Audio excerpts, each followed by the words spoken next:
Well, good morning, everybody.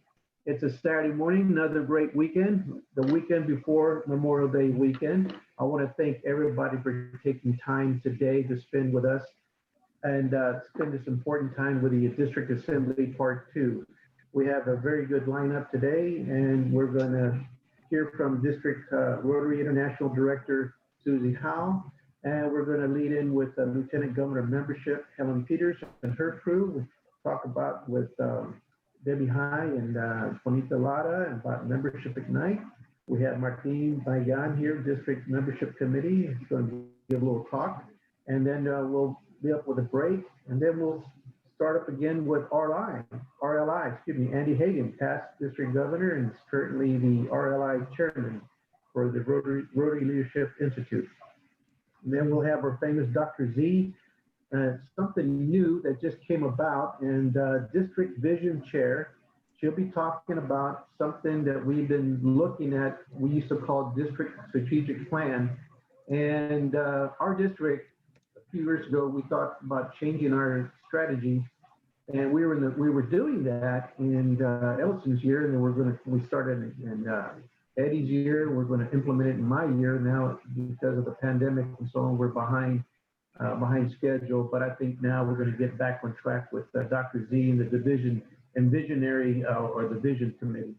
So I'll let her talk about that. Then we'll start off, and then we'll go with District Rotaract and Interact Chair Bettsy, and then we have Nianna with the District Alumni Committee.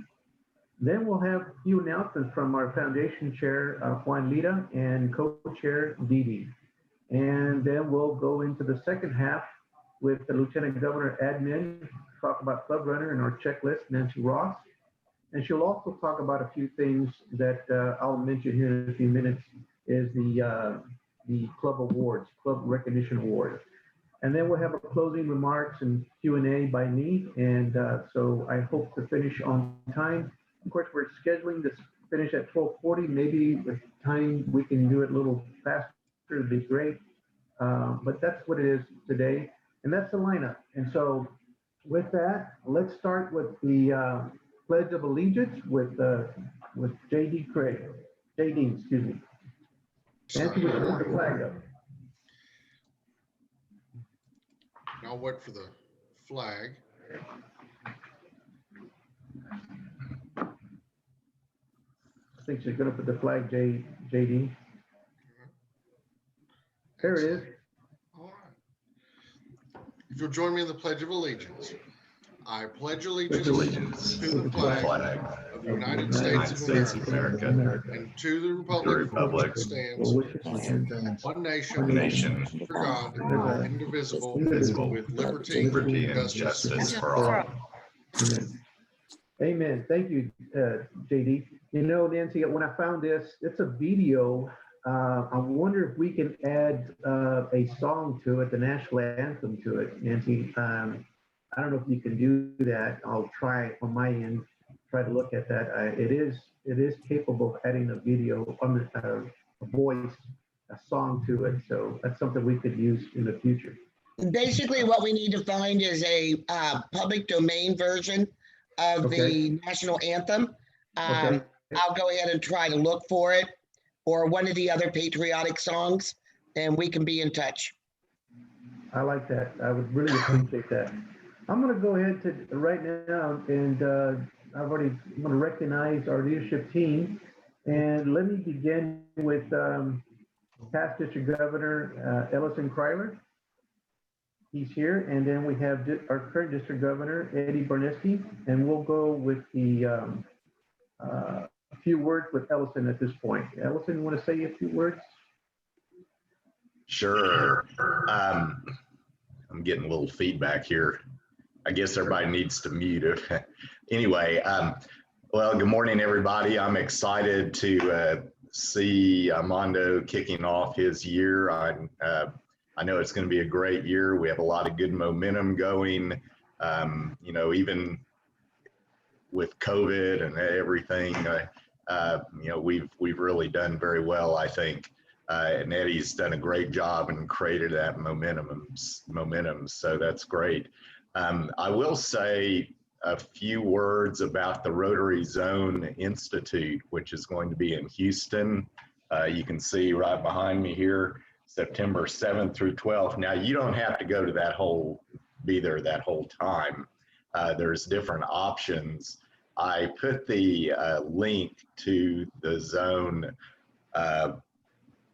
all the information to the website, the link to the website in the chat. So if you want to go and look at it at some point, I see Debbie put it in there as well. So anyway, it's going to be a great meeting. As you see, the theme is Blast Off, Launch Rotary. We're really looking forward to having some great training, some awesome speakers, and you'll see on the website the various programs. But two things I would highlight. Number one, if you are interested in future leadership in the district, there's going to be a leadership development track at the Zone Institute. I believe it starts on Thursday. And again, the information is on the website. Amando has generously, figured out how we can send a number of people to the Institute and basically pay your way, within limits. And I think you would really enjoy it. I know when I went to my first Zone Institute, which actually, Joanne, my first Zone Institute was when Billy Settles was the leader, the chair of the Zone Institute that we had here in Corpus Christi. And that actually was my first one, but that one I was just a bartender for the President's Suite. So I didn't get to do a lot, but the next one I went to, I really got to see the big picture. That was the one, I believe, in San Antonio. And that was wonderful. It was great to, you'll meet Rotary leaders from all levels, directors, presidents, past presidents, et cetera.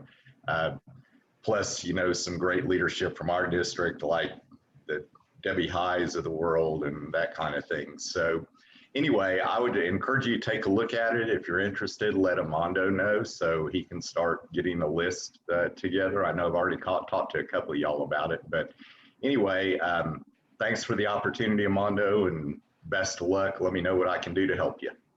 Well, thank you, Ellison. And, we're going to continue this motivation that we have, momentum, going into this coming year. We want to thank everybody for, in particular, Eddie Bartnesky, who led us through this pandemic. It was an unforeseen event.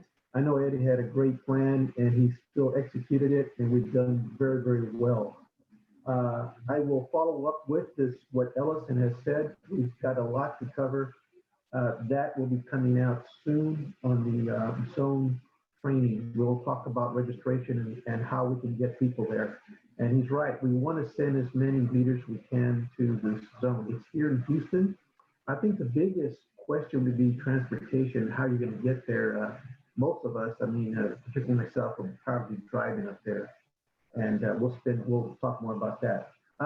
Let's see. Also, before I go with Eddie here, I'll make a few announcements now that I've got my notes here.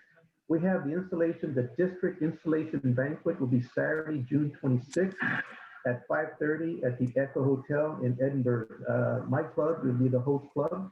We'll get more information out on that. I was with the installation committee Thursday, and we already got a few details working on. We're working on the program, and I'll be in touch with Ellison and Eddie with that. Darlene is working with me, and we're working with the installation committee to get that information out. Again, it's June 26th, the Saturday at 5:30 p.m. at the Echo Hotel in Edinburgh. We're also planning two leadership training Zoom meetings, one with the assistant governors. We are creating a WhatsApp app just for the assistant governors and myself and the leadership team here. We're also going to have a leadership team with the president-elect. After this meeting, we'll be putting out the dates on that and what we're going to cover. We're also going to have the last final leadership team meeting, a Zoom meeting, right before the installation banquet. or afterwards. I'm not sure which date we're going to do. Now, what's going to entail is this. I originally wanted to go over the district plan and action plan here and the goals and vision. I'm going to wait on that because I want to roll it out first with the leadership team, with the AGs and the presidents, and that the senior team and I already worked on this, and I want everybody to be, the presidents and the assistant governors to be familiarized with what we're going to be doing for the upcoming year and how we're going to promote this through the club. So that's what we're going to be talking about there in those meetings. So I'll lead in with Eddie Bartnesky, current district governor. I'd like to say a few words, Eddie. Sure. Thank you, Amando, and good morning, everybody. It's a pleasure to see everybody here on Saturday morning, and I guess the last major thing that we have left for this Rotary year, of course, as Amando mentioned, is his installation banquet, and we're all looking forward to that. And I've asked Amando if in conjunction with his installation banquet, if we could have a short award/recognition ceremony at his district installation banquet. And with that, we'll be giving out and recognizing the district leadership team and giving out a few awards. And so I'm still need to work out the details with Amando and his crew on that. But I'd like to invite everybody, especially those that may be receiving an award or recognition, to attend that banquet and not only receive your award, but also be there to support our incoming district governor, Amando Chapa, because I know he's going to have a great year and he's got a great lineup and a great plan. So we need to be there to support him. One of the other things that we're still working on at the district level is we're working on a global grant to take place in our own district. And actually, Arlene Hernandez from the Mission Club is spearheading that effort. And we are currently looking for clubs. We're trying to put together a cluster of clubs that want to help support that project. And I encourage everybody to really think about it as they're doing their budgets for next year. That, you know, it's been a long time since we've had a district or global grant in our district. You know, we support global grants around the world, and that's great. But it's very seldom that we have one in our own district. And so I believe we need to really support that effort. And it's an interesting project. And we'll be able to, if you want to make contributions to that effort and you want a tax deduction, we have a vehicle to where we can do that, to where you can get a tax deduction for that. So contact me if you're interested in doing that, and we can let you know. But I'm just so happy that we had a great year. COVID did set us back from meeting in person. We were still able to meet by Zoom, and I think we accomplished quite a bit. We were building momentum. We weren't able to meet in person and do the projects we normally do, but I think we still did a great job with building that momentum, so as we go into Amando's year, that we are up and running, and we can start implementing all these things that we've been planning on during this year.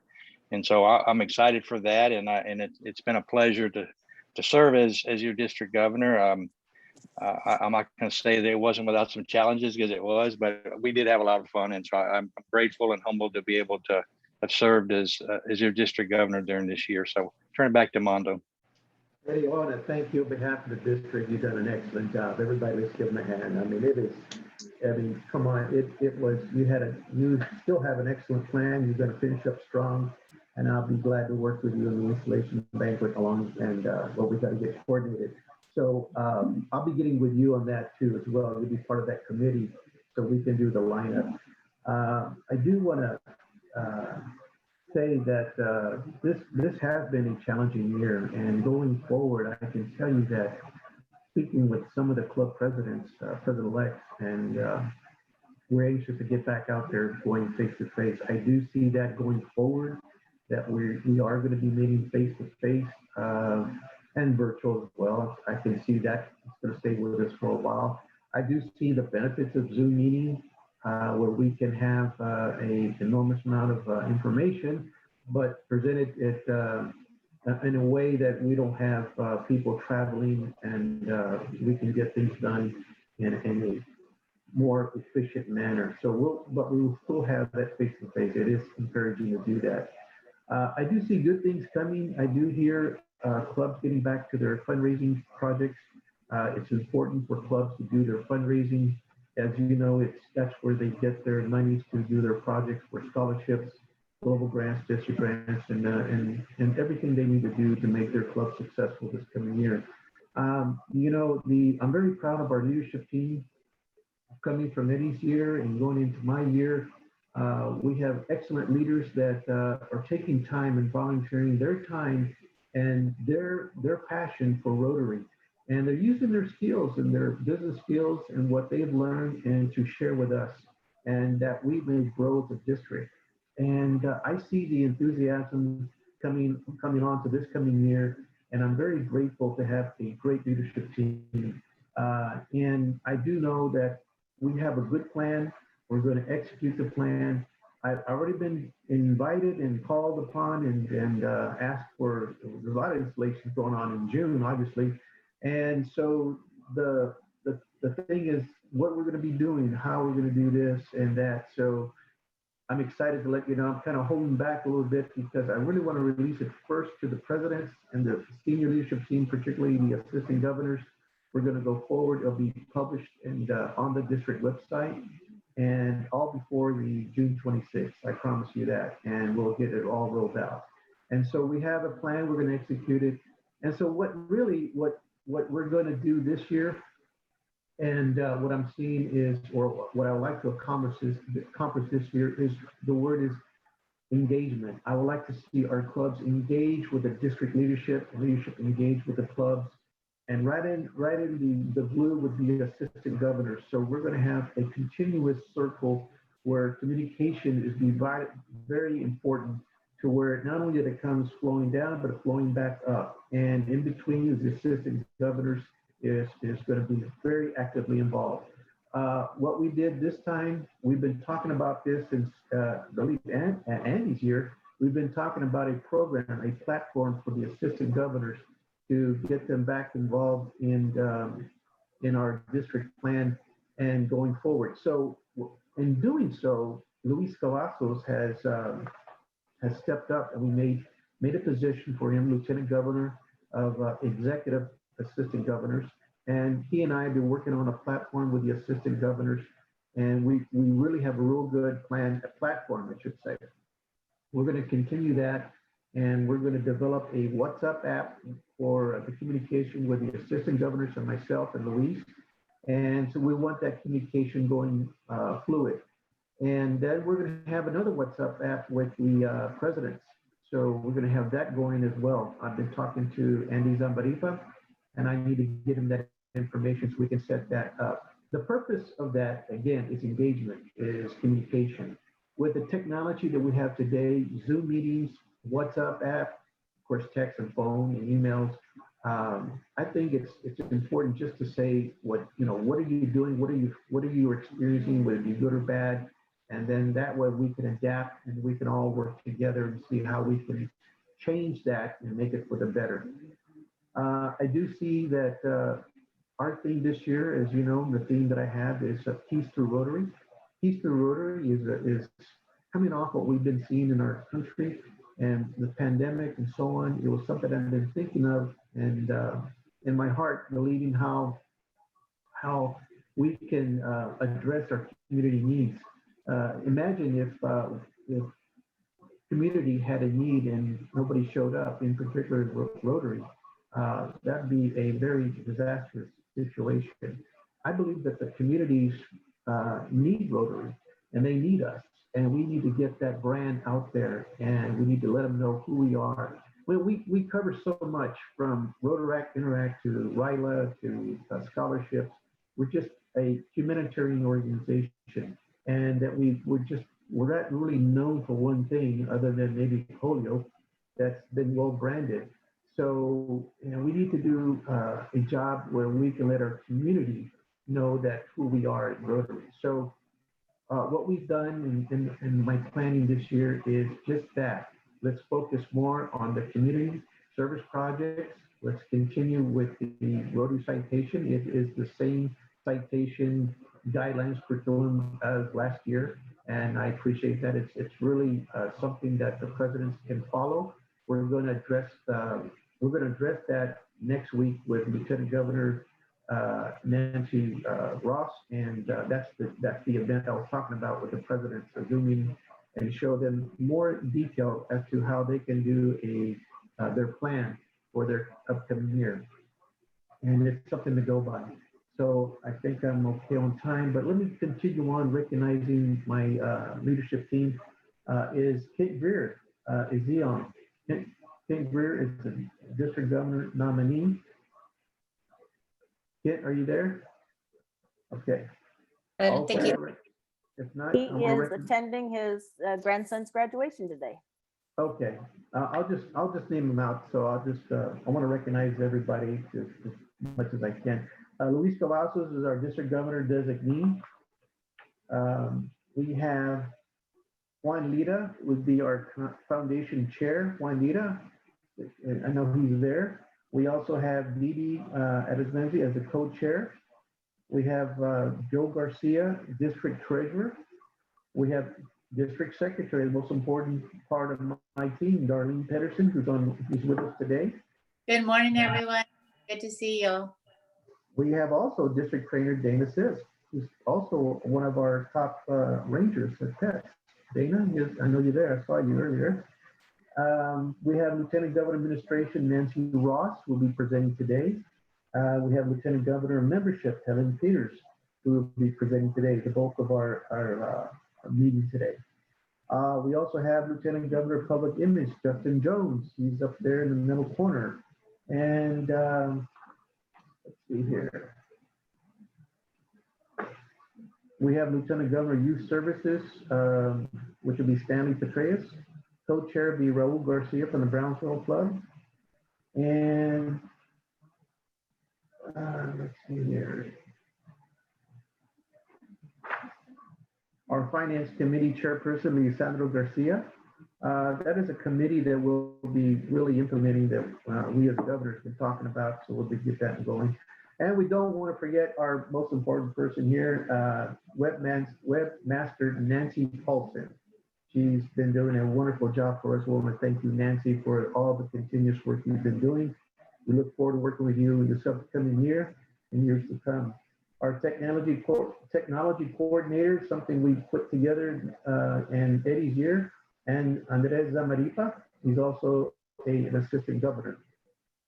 Let's see, we also have Rotary Leadership Institute and Andy Hagan will be presenting today as well. And I believe we also have Debbie Howe, past district governor and also part of the RI Institute. Okay, and I think that's about all I have. If not, if I missed anybody, I apologize. I want to say thank you for being on today's meeting. We'll just go ahead and District Governor-elect, brand new, we have Dr. Surani, Dr. Z as we call her, who's our new visioning chair, which just happened within the last week. So Dr. that's how Z, new yes. that one is. Dr. And we also Z, apologize, Dr. Z. Okay. assistant governors that are on. We also have our assistant governors that are here as well Okay. today. We do? Okay. If I missed Yes. anybody, would you sign off? Would you sign off your name? And if you're assistant governors, would you please, JD, say hello and tell us your club? Sure. Jadine Craig, the Kingsville, Rotary Club of Kingsville, and I'm proud to be helping out with Area 7. Okay. Thank you. Any other assistant governor? Rogelio Treviño, Area 12. Welcome, Rogelio. Looking forward to going out there to Laredo, working with you guys up there. You guys have done a fantastic job. Looking forward to working with you. You have done an excellent job in the past president, and so on. So I expect good things from you out there. Any other assistant governors? I am Bettsy Pizana. I will be the assistant district governor for Area 9 in Brownsville, Texas. And this year I finished my year as district Rotaract and Interact chair. So I will give a little presentation more later. Thank you, Betsy. Any other assistant governors? Okay. If not, then I'd say we're moving right on time. We got 3 minutes for the next one. So let me introduce Nancy. Will go ahead and start with the video. We announce a little welcome from Susie Howe, Rotary International Director 2020-2022. She is from the Space Center Club in Houston. So if we could have her little welcome introduction.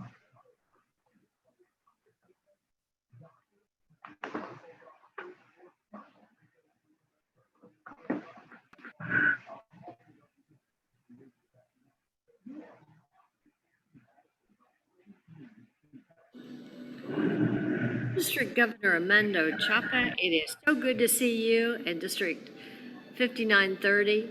It's a pleasure to work with you this year. I wish I could be there in person, but it's not happening right now. Many of us didn't travel for 16 to 18 months, and now we're stretching our wings and going places. Be safe, y'all. I encourage you to set your goals high this year. Do even more than you did last year, because we have permission to be more creative and more flexible and accomplish more this coming year. I can't wait. So set your goals high, surround yourselves with good people, build your teams and partnerships, and take it away. Our President-elect Shekhar Mehta did have COVID, and he's in India recovering in his home. So he definitely wants us all to get our vaccines so we can do more together.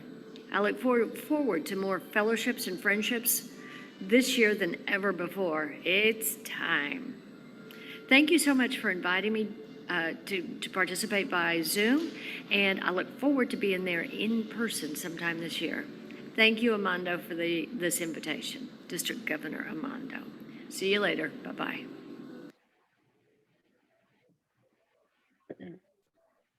What a wonderful lady, great leader. I'm excited to work with Susie Howe and her team as well.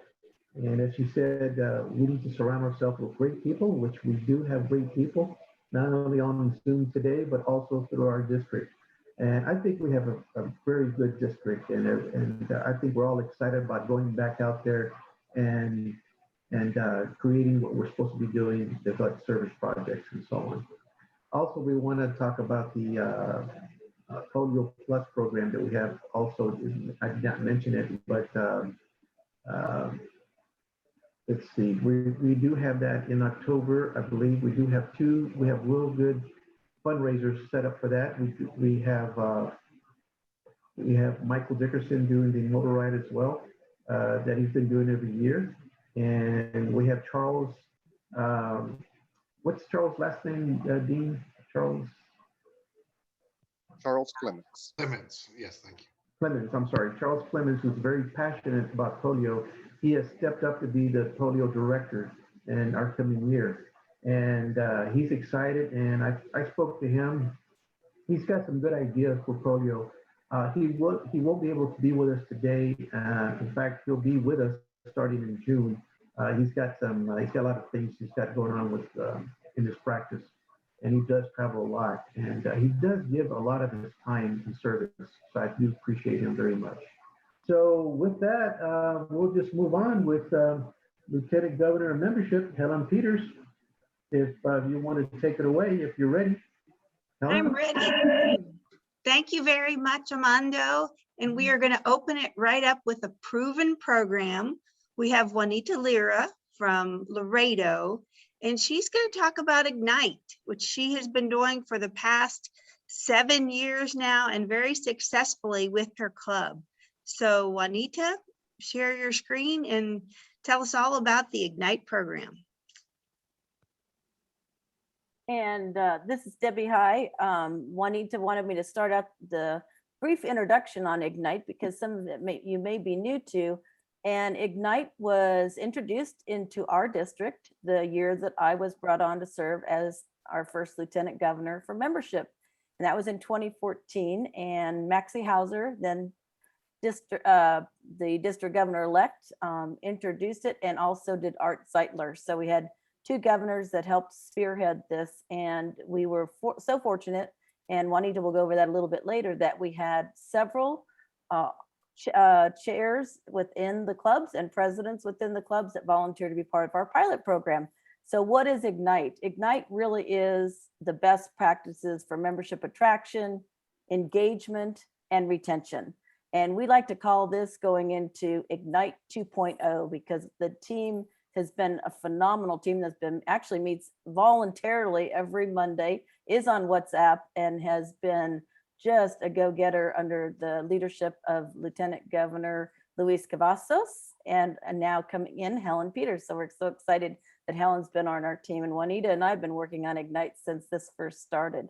So we're excited about that. So for Ignite, it really does take intentional strategies, such as those in the Ignite toolkit, we like to call it, the toolbox, as Nancy has worded it for us, to bring in new members. Because as we mentioned, as was mentioned earlier by our Governor-elect Amando, we need members in order to be vibrant, to be active, to be able to serve not only our current members, our future members, but also our communities, both locally and globally.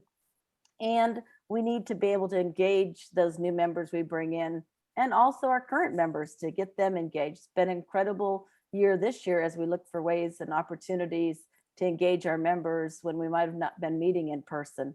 And also retention, retaining those members, because we can bring all the new members we want, but unfortunately we know that we lose a lot more members. And a lot of those we can do something about. So that's part of the Ignite program.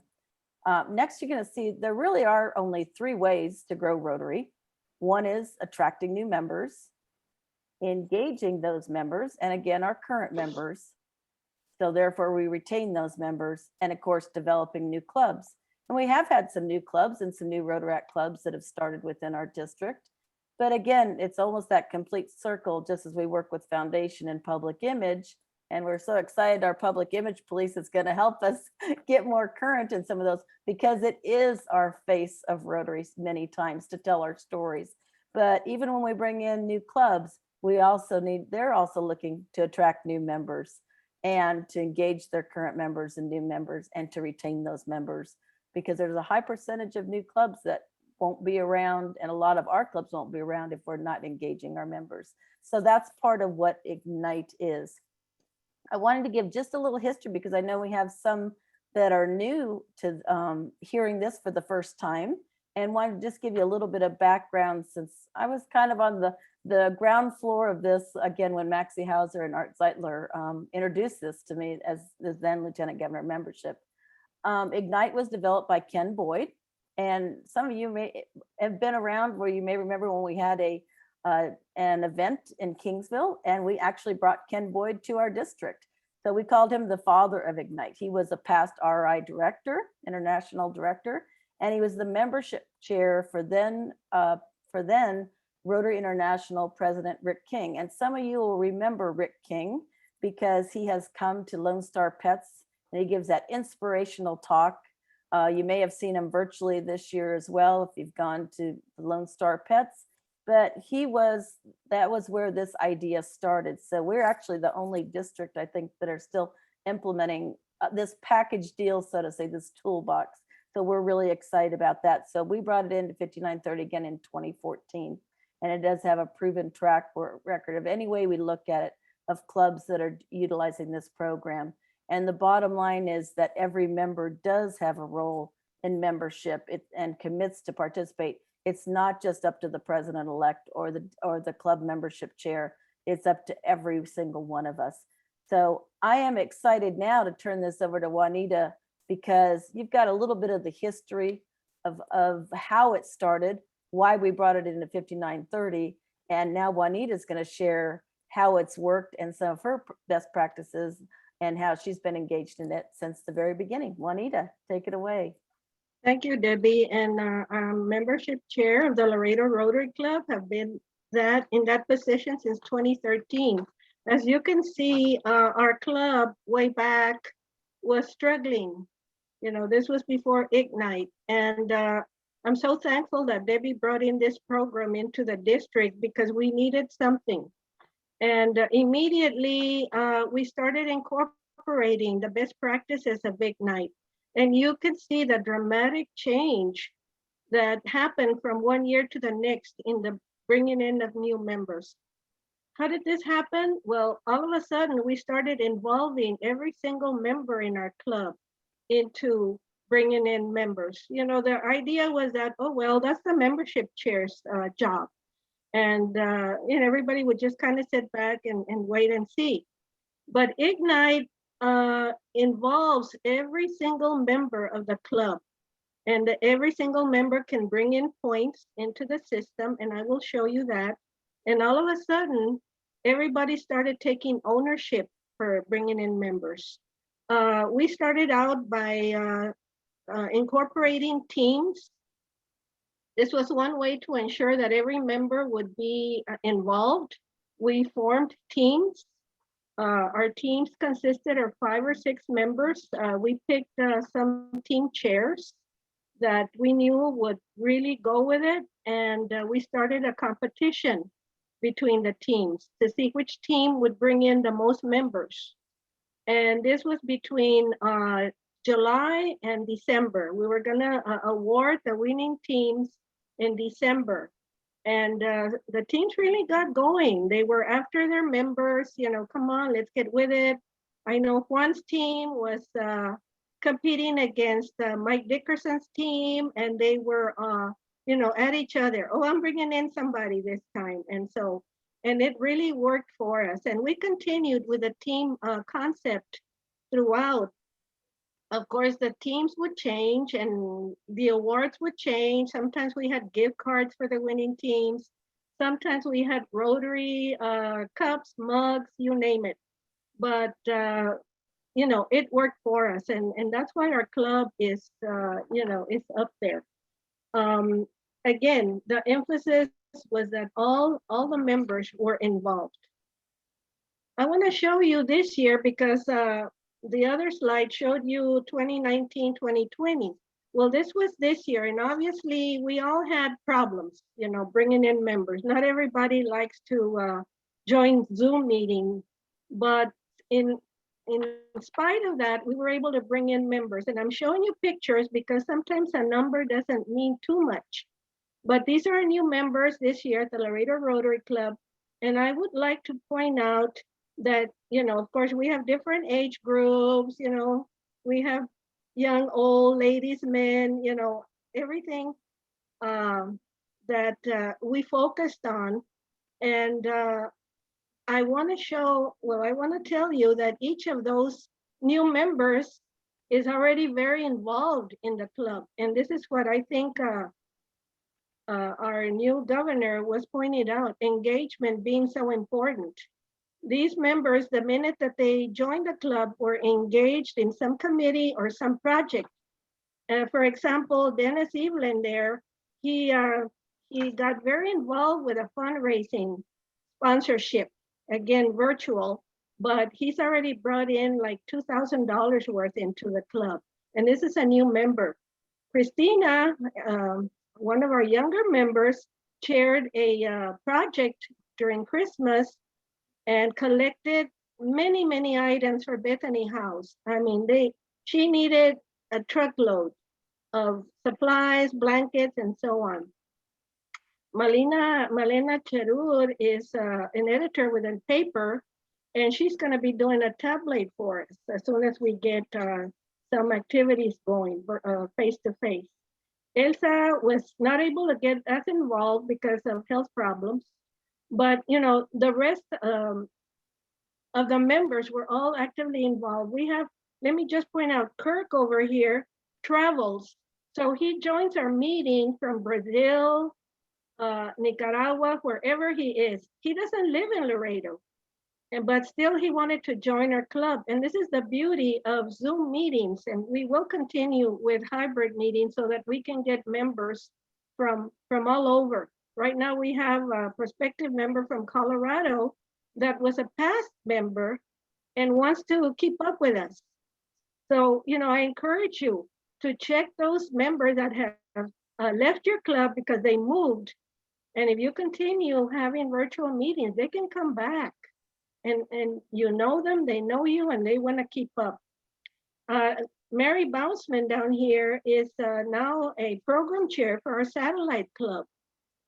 Another new member, Patricia Niles, she's in the military and a nurse practitioner with the veterans. And I'll present it to our club, a very interesting program. Our last member to join, Jean Lindberg, is a president and CEO of the Laredo Economic Development Corporation, a group that meets with leaders from all over. And Juan Lira, of course, that same day approached him about joining our club when he presented to us. Well, lo and behold, he's a member now.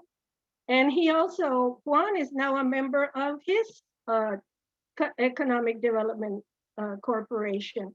So there'll be a lot of interaction there with other community people that hopefully will join our club. The point here is, as soon as members come in, get them involved because they have a lot to offer, and they can be your best selling point for bringing in other members. I just want to share with you a list of other clubs in District 5930 that are using Ignite. And I know Luis Cavazos has worked with the clubs for several years and has kept data on the clubs. And the data shows that the clubs using Ignite have the highest growth increase of membership. So we congratulate these clubs, and hopefully we'll have a much, much bigger list to share with you next year. So we now know that Ignite works, but what do I do? How do I get started? For new clubs and for existing clubs, let's get some ideas. Of course, the membership chair is extremely important, but that chair needs to have a committee, and the committee needs to set goals. And this is a perfect setting for that July meeting. Let's get it going. Let's set our goals. Let's know where we're going. Once you do that, then the chair can get a copy of the Excel form, and all of this is on our toolbox in the district website. Once you do that, the secretary or the chair can list all the names of the members and show it to them so they know that each and every one of them has something to contribute to the Ignite program. Now, you don't have to worry. I don't know Excel. I'm not in business. But I know how to plug in the names and keep up with the points. That's all I have to do. If Pat brings in a new member, well, Pat gets 25 points by her name. And that's it. You're plugging in points and the Excel form tabulates for you. So it's no big deal. Believe me, you've got to try it. And of course, the goal is to become a premier club.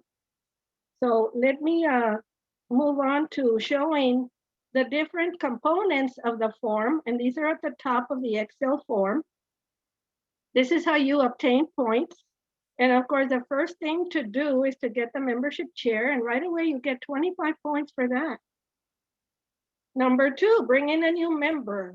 This is the way to bring in the most points. Every time, every Rotarian that brings a new member gets 25 points listed by his name. And they like to see that. They like to see their names with points. So, looking down at these are best practices.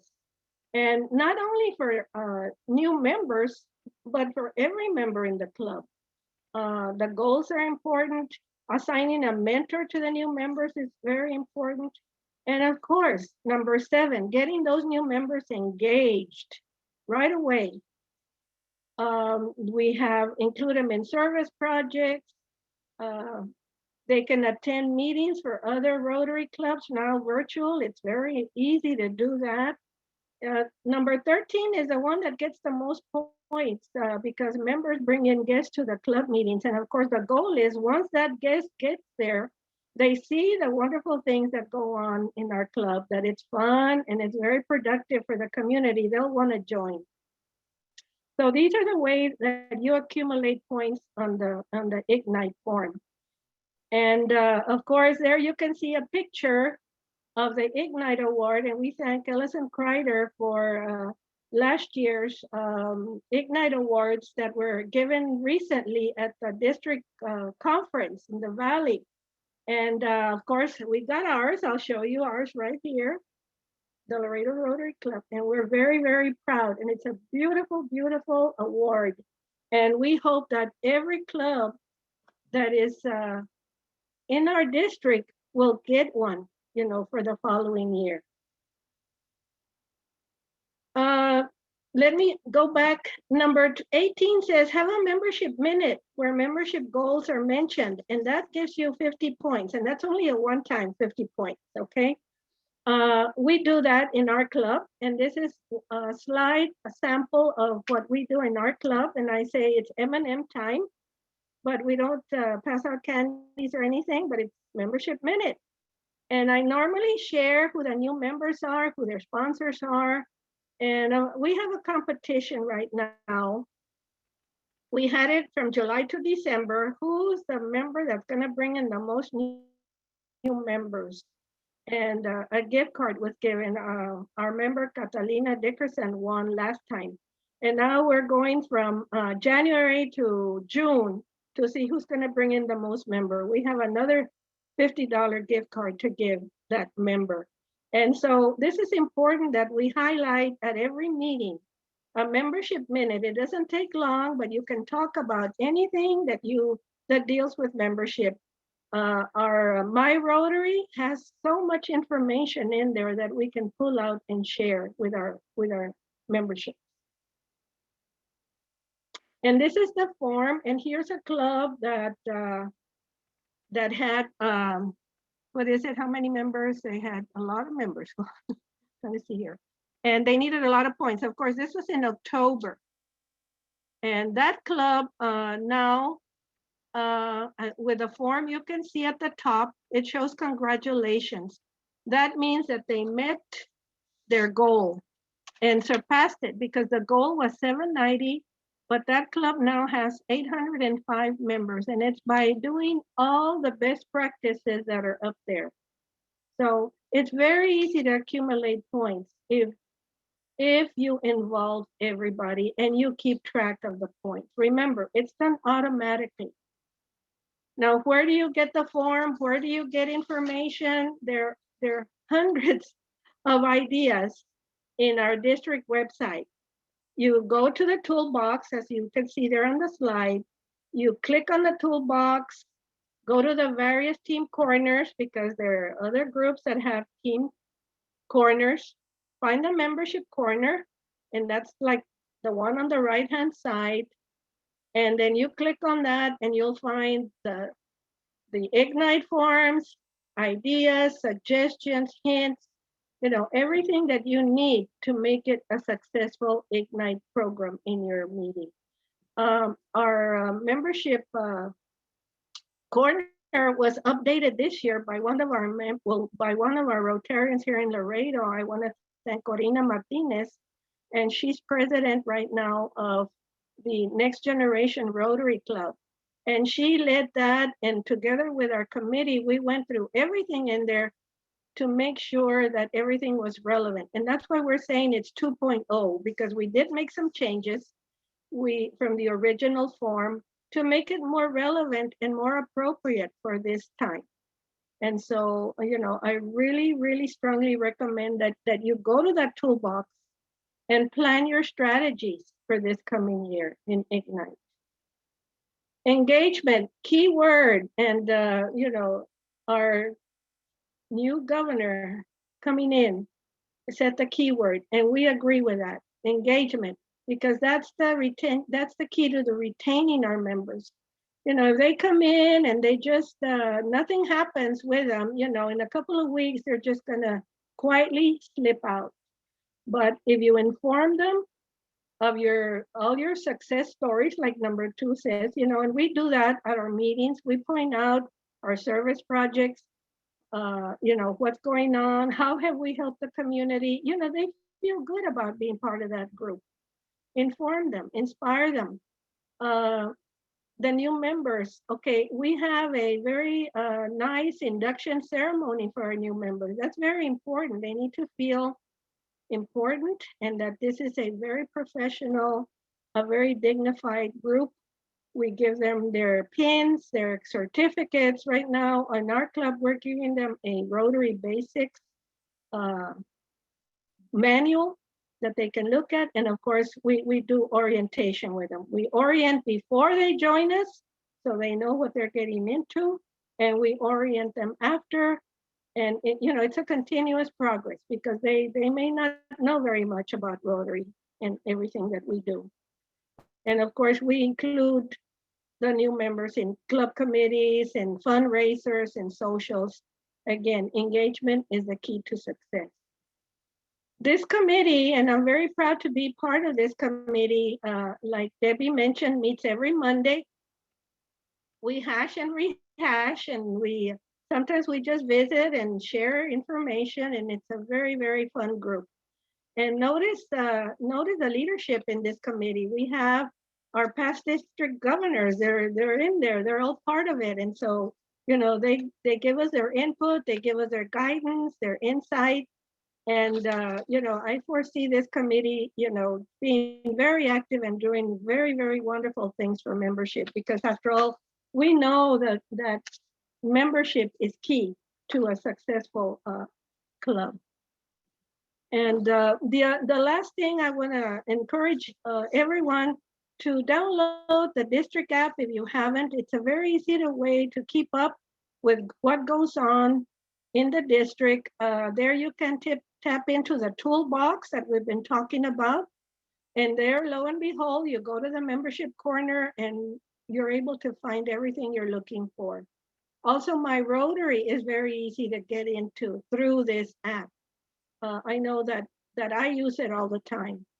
And I guess in summary, I just want to highlight that the fact that every member in your club is responsible for bringing in members.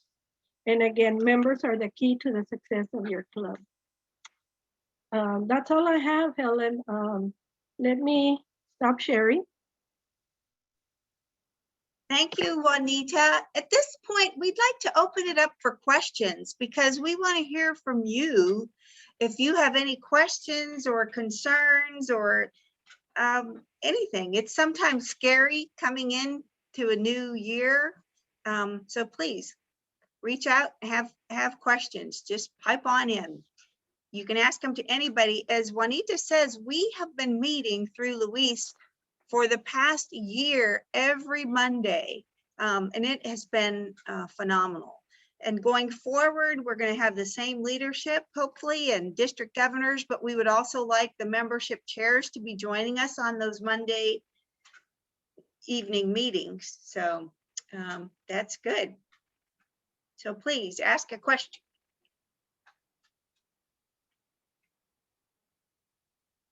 This is Debbie. I haven't seen a question yet, but Dee Dee pointed out that she, when on the Excel file, she said, it's so easy to complete the form. If I can do it, you can too. Because that was always one of the biggest excuse we heard about not using the Ignite best practices. Oh, we don't want to keep score. Score sheet, as Juanita said, as Dee Dee said, and as others can tell you that have done it, probably takes you less than 5 minutes to upkeep. It can be a job even for somebody on your membership committee team within your club, but it is so easy to do. And if we don't keep score, we know what happens. And we tried what we called Ignite Light with Art Seitler because we had so many grumblings about using the score sheet. Tried it. So they did everything else except the score sheet. And guess what? We did the analysis every way you could look at it and total failure. Because again, we know what we keep score on and what we keep track of and what keeps in front of us does become successful. So I just wanted to highlight that comment that Dee Dee brought up, and I appreciate that. Thank you, Debbie. I do have a couple of questions. I probably already know the answers, but for those that are online, just in case they're not aware, Juanita, you mentioned that if you invite a district or a membership chair to come or a committee to come speak to your club, it's 50 points. Is that 50 points? You said one time. So every time we submit our report, will it be monthly or quarterly? We only get to count it once through the whole year. Is that correct? No, the 50 points, and let me get, get a copy of that, sorry. Okay, the 50 points I said was for the, okay, I'm sorry, you're talking about inviting district membership team? Yeah. Okay, yes, that would be, yes, that would be a one-time deal. That would be a one-time deal. The membership minute, to speak to your club, that would be a one-time deal. Is there any way that on your form or your description to put that on there so people don't think that every time they submit a form that's going to be counted? And Yes. because I had a question on that, and I did reach out to one of course, the current lieutenant, Luis, and he clarified that. But if I Yes. were to pull that down and just read it and not attend one of your workshops, then I wouldn't have been aware. But thank you. Yes, yes, we'll do that. Thank you, Didi. And it's like a membership minute, you know, it's 50 points. We're not gonna get a 50 points every time we do a membership minute. We would be in the thousands already. It's a one-time deal because we hope that by doing it that one time, you can see the benefits of it and continue doing it regardless of the points or no points. Okay, thank you. Juanita, I have a question. Okay. Elaine. Hi. Juanita, we have a brand new member to our club, and she wants to manage the Ignite program for us in this coming year. Could I put her in touch with you so you can accompany her, because she's nervous about how to start? So by having your kind voice and friendship, I think that would help her. Definitely. In fact, I've done that before with other clubs that reach out and say, wait a minute, you know, I'm lost. What do I do here? And we got on the phone and or on a Zoom meeting, and I show them, and that's perfectly fine.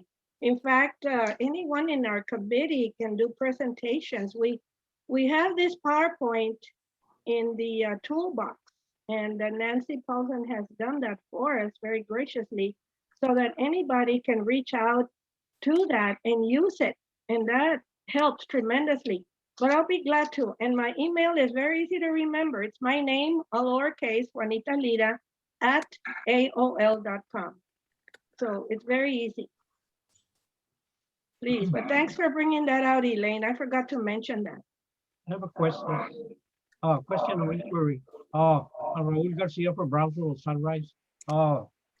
Now that we're gonna be doing hybrid Zoom meetings, if we get speakers from anywhere, would we be able to not only get points, but that's somebody had mentioned Zoom, you can bring members, they travel all over the world, but I think we can build membership in that manner. The other comment I want to make is that sometimes clubs have the tendency to recruit anybody. Or what's the best way to recruit quality members? Because all of us have friends. We have friends. I have a bunch of friends, but I'm very conscious of who to invite, not to invite. Right. And then the other dilemma that I have is that we're early sunrise. A lot of members don't want to get up early at 7 o'clock in the morning. So that's another dilemma with some of my people that I know that could be excellent members. So I just wanted to share. Thank you. Thank you. Yes, and you know that we have a form, and again, it depends on the club. We have a form where we ask the prospective members some very critical questions, and one of them is, why do you want to join? Why do you want to join a Rotary club? And there, you know, we share that with the board, and we all look at that request, and you know, you can tell a lot by what the individual writes, and you know, do they want to join? Well, I want to meet with my friends, or I want to have lunch, and you know, that shouldn't be one of the critical points to join. You know, I want to help my community. I'm good at doing this. I feel I can contribute. You know, those are the kinds of things that we want to see in prospective members. And once we look at that, I think we can have a pretty good idea of if that member would be, you know, a good member of the club. Thank you for bringing that up. ¿Cómo le va? Diana, do you have a question? No. Okay. I don't have a question. I just wanted to make a comment, Juanita, that, and I'm just putting it in the chat right now, that to make things happen, you know, we all, I think, pretty much have a to-do list. Every day we get up and say, okay, I've got to accomplish this today. I think that for me, I always add, I'm adding Rotary. So whether it's to communicate with Juanita or work on the next fundraiser, maybe just 10, 15 minutes, but to keep the things moving, that we added. In other words, we're always thinking about that as much as we think about buying groceries and cleaning house and whatever else we do. And I think that makes a committed member. Yes, Diana's a wonderful Rotarian. She's a member of our satellite club and has brought in members, is bringing in a good fundraising project. I mean, we talk on a daily basis and it's always Rotary. So thank you, Diana, for everything. Appreciate it. Juanita, just a comment. I know that my club, Edinburgh Rotary Club, so the question I have is, or the comment I have is, the best time to do this, to write this down, is your club meeting, whether it be a new meeting, morning meeting, a new meeting. It could be your secretary or actually your club membership committee should be doing the Ignite, writing down the information. Would that be correct in saying so? Yes, Just to make yes. it easy? Yes, it can be your membership chair, or like Debbie mentioned, a member of your membership committee, or the secretary, or, you know, somebody that can keep up with that. The secretary is good because we know who's at the meeting, we know who attends, who brings in a guest. So, but it can be a shared effort. And again, keeping the members informed. Again, through the membership minute, it's very important. It's very easy to keep members informed. Could you put the link there as to when and how they can join the Ignite membership minute? Yes, on the Helen. chat room. They put on the chat room. The time, yeah, that's on Mondays on Mondays at 6 p.m. And Okay. Helen Peters will be running those meetings. So we can get the word out, I'm sure, right, Helen? Absolutely, we can do that. Thank you, everybody. And Juanita, especially, thank you. You've been leading by example, and it's proof. And did everybody notice all the Laredo clubs are on board with this program because they can see it. Right now, because of time, thank you. We are going to move to Martin Magallan, who's also been a member of this membership committee and meeting with us every Monday. And Martin is going to speak on how do we retain members? Because I don't know if you realize, but we have 1.2 million Rotarians. We have also in the past 10 years lost 1.2 million Rotarians that have joined and then left. So Martin's going to speak on engagement. So Martin, off to you. Good morning, everyone. First of all, I really appreciate the opportunity to share some of my thoughts about membership with y'all. One of the 5 avenues of service that Rotary uses as a guiding principle is a club service.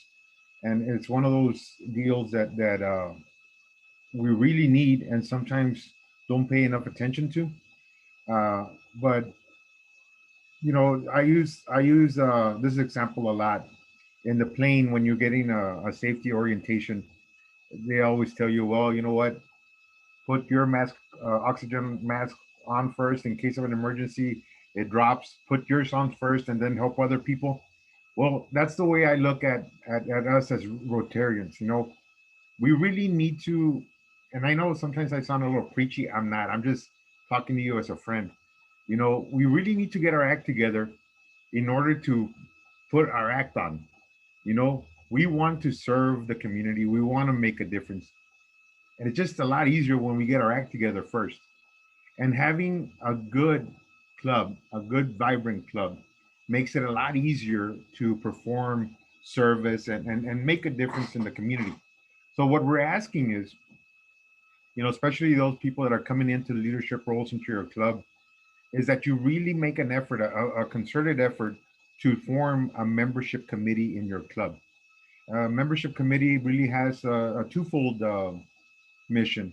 First, recruitment, of course, but also retention. And I'm going to be focusing more on retention. I know that recruitment sometimes is a little sexier. You know, you want to invite new people, you want to add new members, and you know your report is, hey, we got 5 new members. You know, that's great, and really it is great. Don't get me wrong. Unfortunately, sometimes those 5 new members are replacing 3 members that left.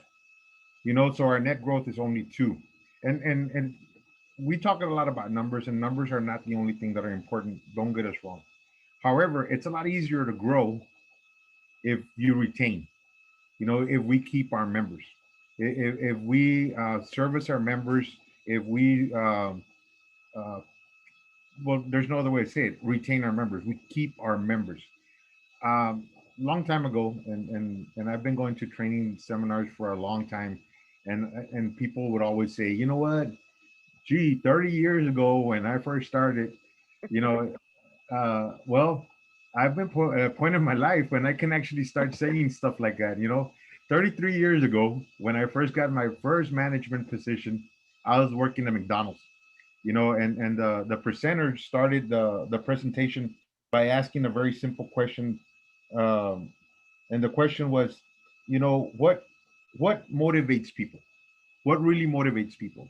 And of course, the majority of us were young people.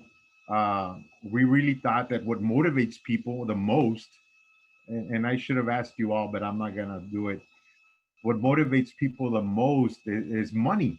You know, we wanted to make money. The more money we make, well, the better. You know, and no, as it turns out, the real question after a lot of research and years, this is McDonald's Corporation, by the way.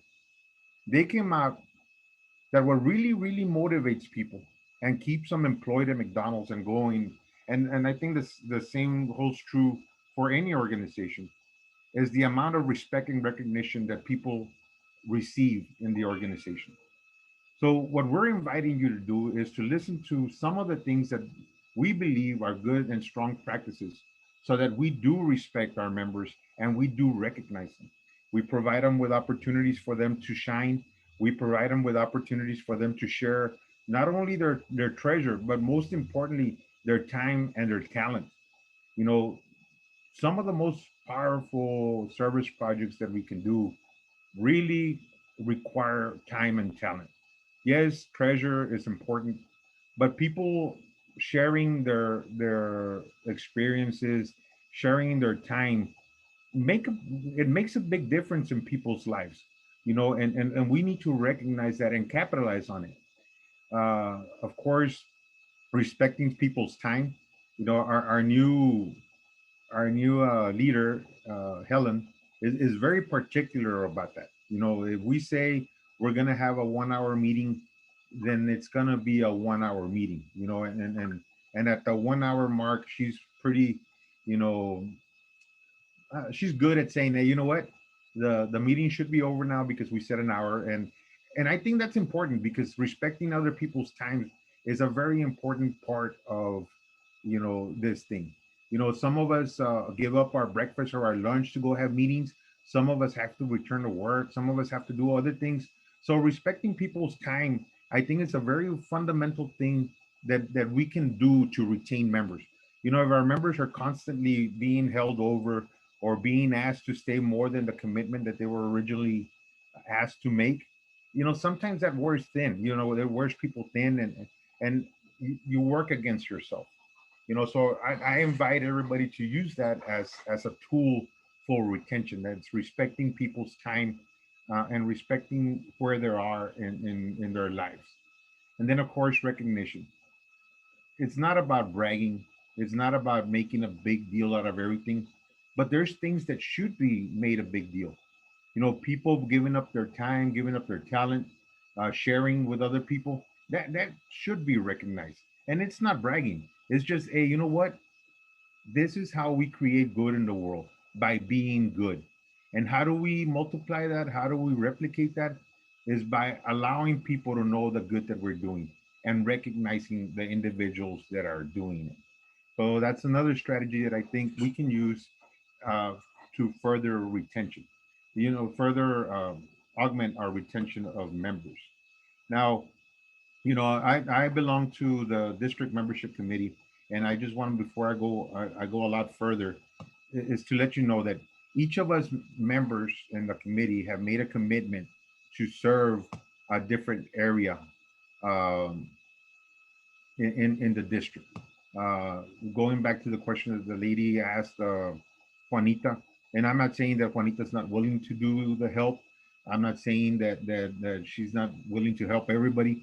It's just that sometimes it's not possible to help everybody because you got other commitments. Now, as members of the membership committee, we got assigned an area or two. Like for instance, myself, I'm assigned to the Magallan Far area, even Westlaco. You know, so if anybody needs the presentation of Ignite or any other membership presentation, I can make myself available to show up to your club and impart, you know, the information and share some time with you, you know. And that's the next thing I want to talk about is how we can become relevant in our members' lives. Um, our president-elect, David Armendariz, came back from PETS with that, you know, like, how can we become relevant? Well, I believe that if your club, as a club, strives to become relevant in your members' lives, well, that's going to really make a difference. How do we become relevant in their lives? I think if we become a source of support and encouragement, it makes a big difference. You know, a lot of us have professional responsibilities, family responsibilities, and sometimes, you know, we get, you know, bogged down with just living, you know, and we need people that are willing to hear us out, people that are willing to support us, people that are willing to share their stories and say, hey, you know what, when I was going through that, this is what I did. And we as Rotarians make a pledge or a test. You know, every week, most of us, or we should, but end with the four-way test. You know, and we talk about passing the test. You know, what's the test? And part of that is building goodwill and better friendships.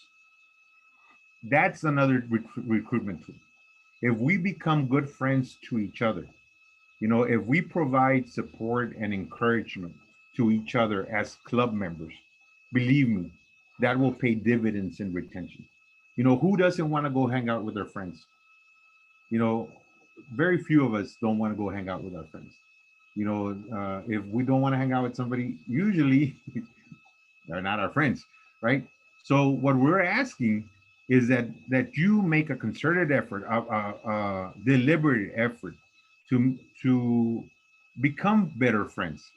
You know, that every member of the club can say, you know what, I got 50 friends, I got 60 friends, and true friends, you know, that care about me, that care about my life, that want to support me, that want to encourage me, you know, people that you want to spend time with, not only in service projects and in and things like those, but just simply every week sitting down, breaking bread, sharing our meals, you know, sharing our time, and just lend a helping hand and an open ear.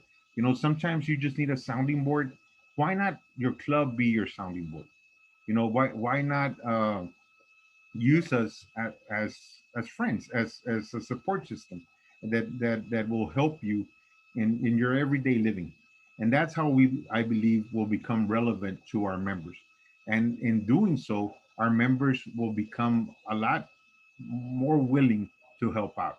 It's like a lot of us, or the majority of us, would dare not let down our friends, you know. So when the call goes out for help, if we're friends, the chances of the help coming is a lot bigger, you know. And that's where we're coming from, or at least that's the suggestion and advice that I'm giving to you as my friend. You know, I've gone to several district things and I've met people, and I'm, as I look at the people in the gallery, I fondly look at some people and say, you know what, I met this person at RLI, I met this person at the district conference, and I feel a certain connection, you know, a certain connection to some of these people that I had never met in my life. But for some reason, the universe brought us together and we shared an hour, we shared a day, we shared 2 days, and now I feel like I can go to this person, Alita being one of them, you know,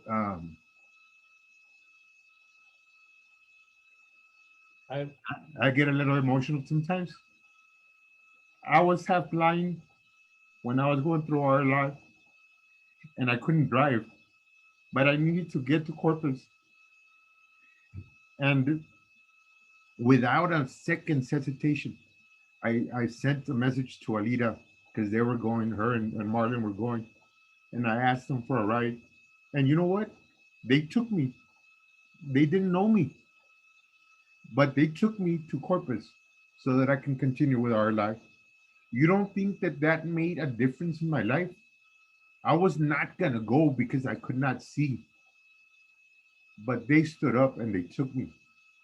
You don't think that I'm going to be forever grateful to Rotary through Alita and Marlon for them stepping up and helping me? Of course I am. That's the kind of difference that we can make. And people might say, well, it was just a ride. Well, maybe it was just a ride to some people. For me, it wasn't. For me, it was a lot more than that.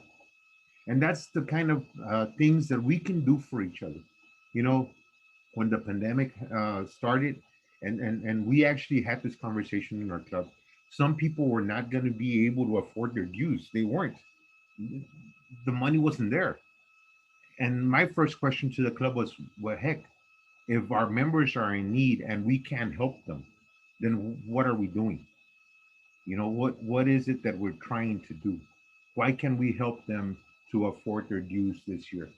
Why can't we make a difference? And I think the club responded and we were able to offer that help if it needed. As it turns out, none of our members asked for it. Some of them were a little slow in paying, but we weren't going to kick anybody out. I mean, this was a life-changing event for many of us, and we need to be friends. We need to support each other. And I think that in doing so, retaining our members is going to become so easy, it's not even fun. So that's another thing.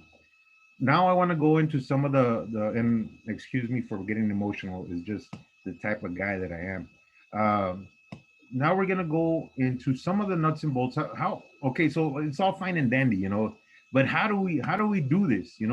How do we do some of the things we're talking about? A very, very basic thing that we can do is celebrate our members. What do I mean by celebrate our members? Well, their birthdays. Every year, most of us, although some women might disagree, but every year we get a birthday. Every year we get a little older. Every year we celebrate the fact that we made it one more year. We learned different things. And that's something that's important. I'm 52 years old right now. And every time somebody says happy birthday to me, it just makes a world of difference.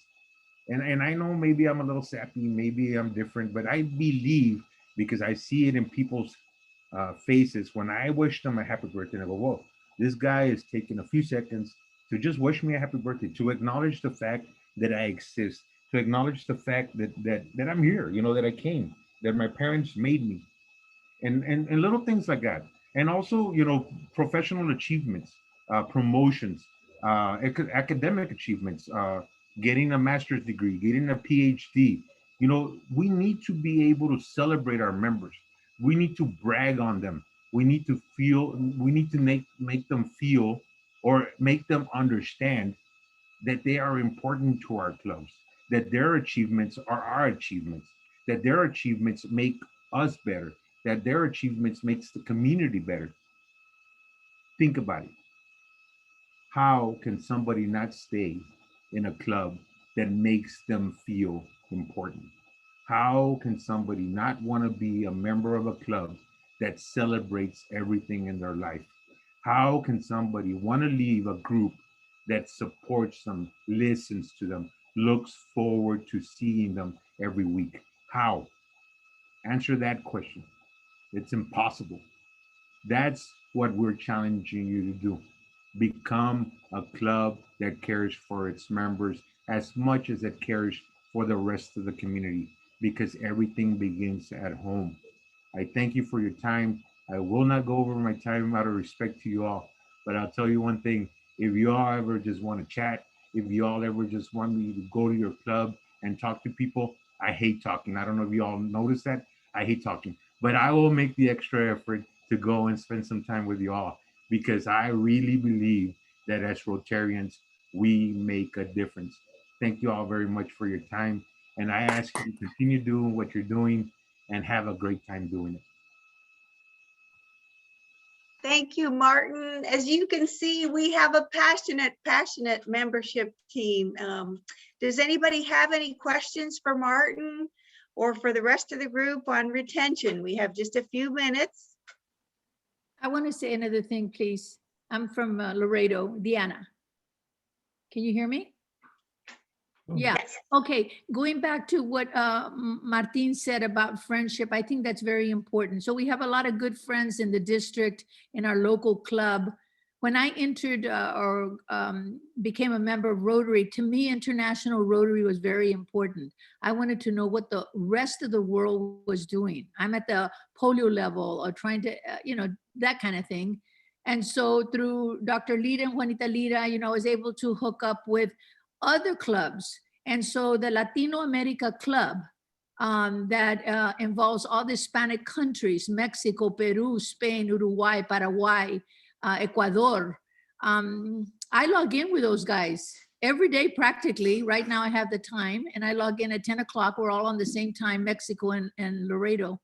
And I have friends all over. So I feel like I can fly to Argentina, Brazil, anywhere. And I just look up Andres Barnel or Ramon Cruz, and they're going to help me if I need help.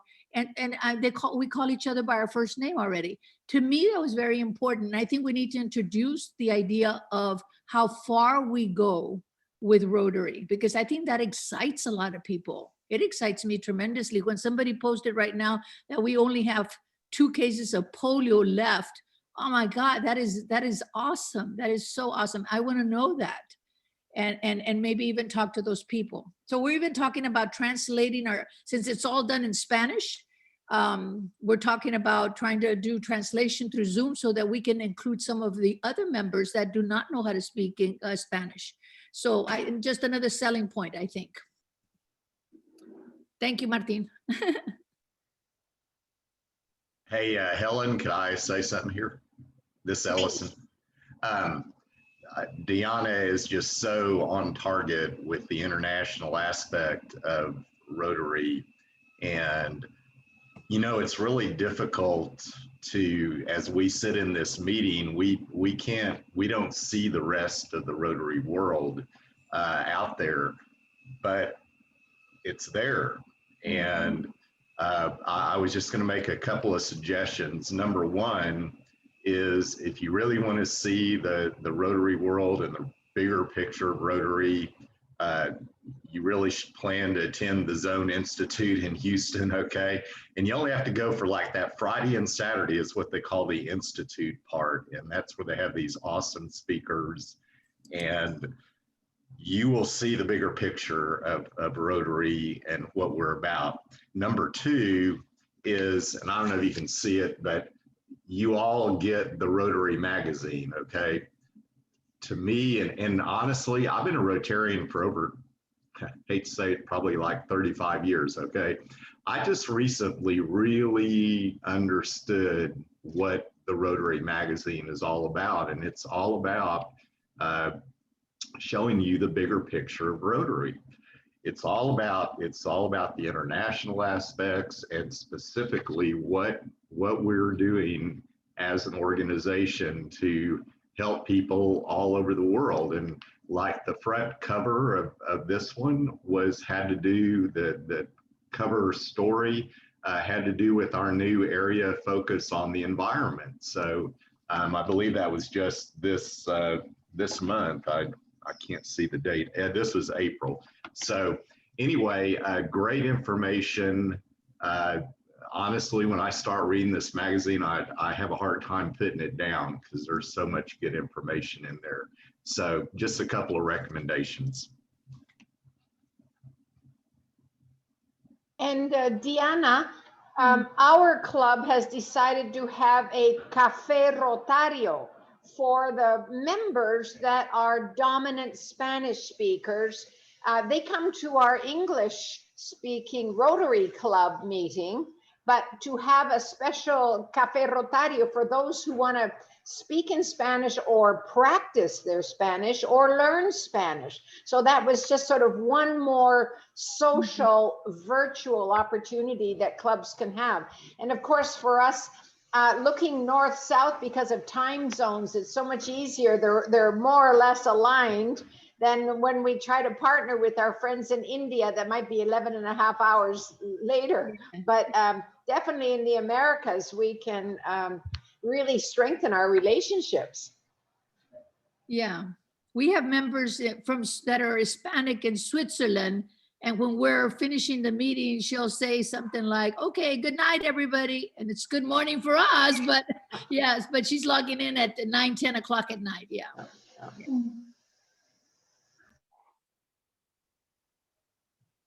Okay.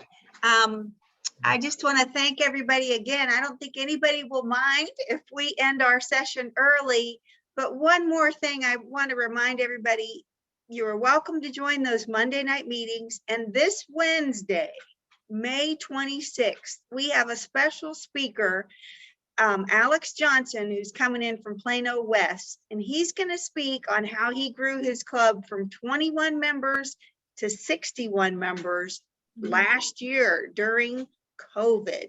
So I encourage everybody, you've received the invitation, mark your calendar for this Wednesday, May 26th, from 6 to 7 p.m. so we can hear that presentation.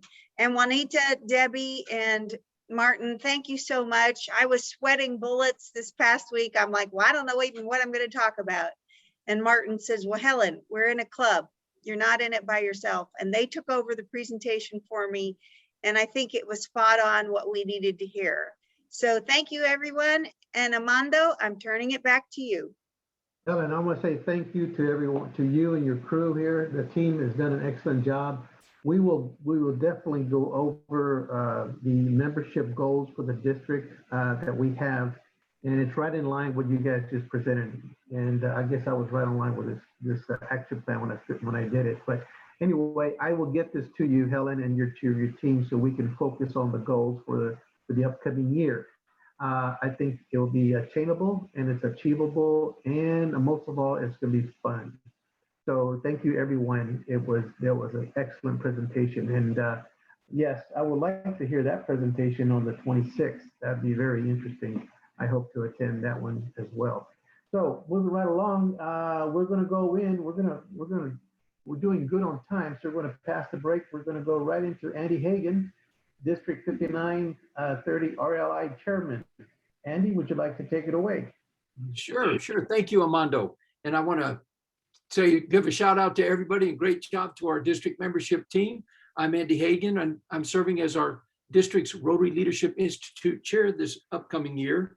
And I want to share some information about Rotary Leadership Institute training. So I'd like to kick this off with an updated video. And Nancy, please take it away.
Great, thank you, Nancy. And I want to thank Nancy and Debbie, Justin, and Tommy Busimi for bringing all the details together to update that particular video for us for RLI. We use it as a promotional.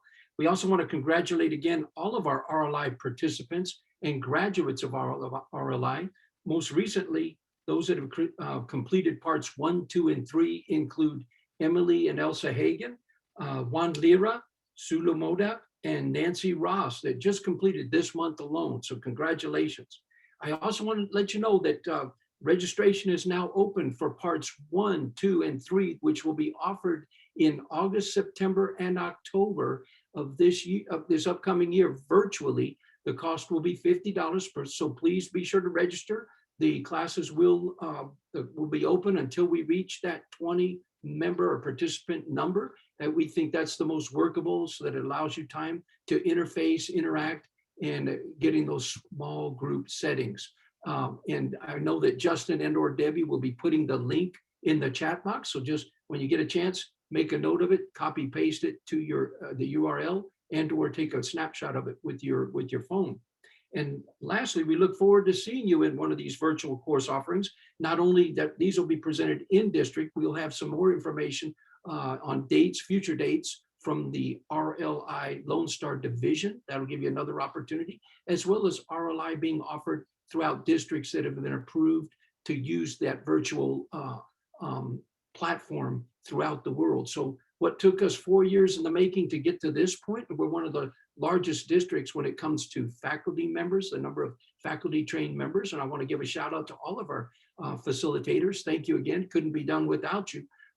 We look forward to seeing you. I'd like to yield the rest of my time to give Dr. Zehra Zonali the opportunity to present a whole new opportunity in a way that we as a district can support you as our clubs and club leadership in relationship to visioning. So Dr. Z, take it away. Thank you so much. Thank you so much, Andy. And let's begin. Man, what a great lineup of speakers we had today. So thank you so much to everyone. And again, let me share something with you today. I am directionally challenged. I can get lost within my own neighborhood. And I'm not kidding, just ask my kids. But thankfully, we live in an age with satellites and internet and maps and GPS. Now my GPS exactly tells me where I am, where I want to go, and how to get there. And the same is true for our club visioning. Without a map, a vision, and a plan, our members may feel lost, disengaged. And our district is so lucky as it has been selected by the International Visioning Facilitation Council to be the pilot for the facilitating session for visioning in our district. And thanks to our past district governor, Debbie Howe, for making it happen, and for past district governor, Andy, for exceptional support. So let's move on to the next slide. Okay. Paul Harris said in the statement that our future activity is our work and purpose. He set the stage for us to always be mindful of where we are going as an organization. Therefore, for a club to do visioning is to fulfill the statement of Paul Harris, where he says, Rotary is not an organization for retrospection. It is one whose worth and purpose lie in the future activity rather than the past performance. Next slide, please. And let me share you this poll that was done at one of the meetings and presentation earlier. And you can see that these are the poll results. And one of the top 2 challenges that the club have is a lack of vision. So you can see it right there. Next slide, please. So what is a vision? Vision is a compilation of what we just talked about. It is about goals, success, growth, creativity, innovation, future. So we learned about Ignite, right? Engagement, retention, how to celebrate our members. We talked about leadership via RLI. So putting it all together, that's how you make the vision happen for your clubs. Next slide, please. So let's do a poll, a quick poll. Does your club have a vision statement and or a multi-year plan? Okay, wonderful. Great, let's see more popping up. We have 26 out of 56, that 46% voted. Let's go maybe a few more seconds for everybody to give a chance to participate. Okay, so we are at, okay. So it says, oh, okay, 16 members said, 48% said they had yes, both are current. That's wonderful. I applaud them. 24% said yes, but they're not current. And 27% said no, neither a club vision statement nor a multi-year plan. So let's go how we can have that happen. Okay, next slide, please. So we talked about engagement, retention, and this is what the focus is, right? Celebrate our members so we can engage them. And these are all the qualities to a vibrant club. So these 5 actions are what Rotary clubs do to be successful. They have a way to engage their current members and a plan for attracting new members. They implement noteworthy service projects in their community and around the world. Their members support the Rotary Foundation. They offer ways for the members to develop as leaders. And they create a plan for 4 C's, right? 4 C's, consensus, continuity, consistency, and communication between the leadership and members. So holding a club visioning will help you energize and create an even more dynamic club. So now, what is a club vision? We talked about what it does, what is a vibrant club, but what is a club vision?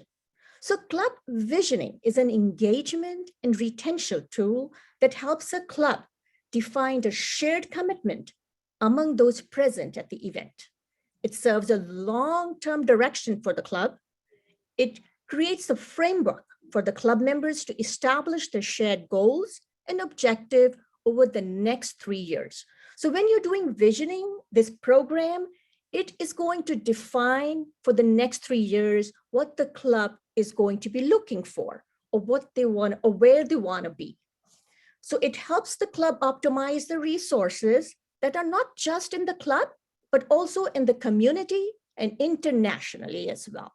Next slide, please.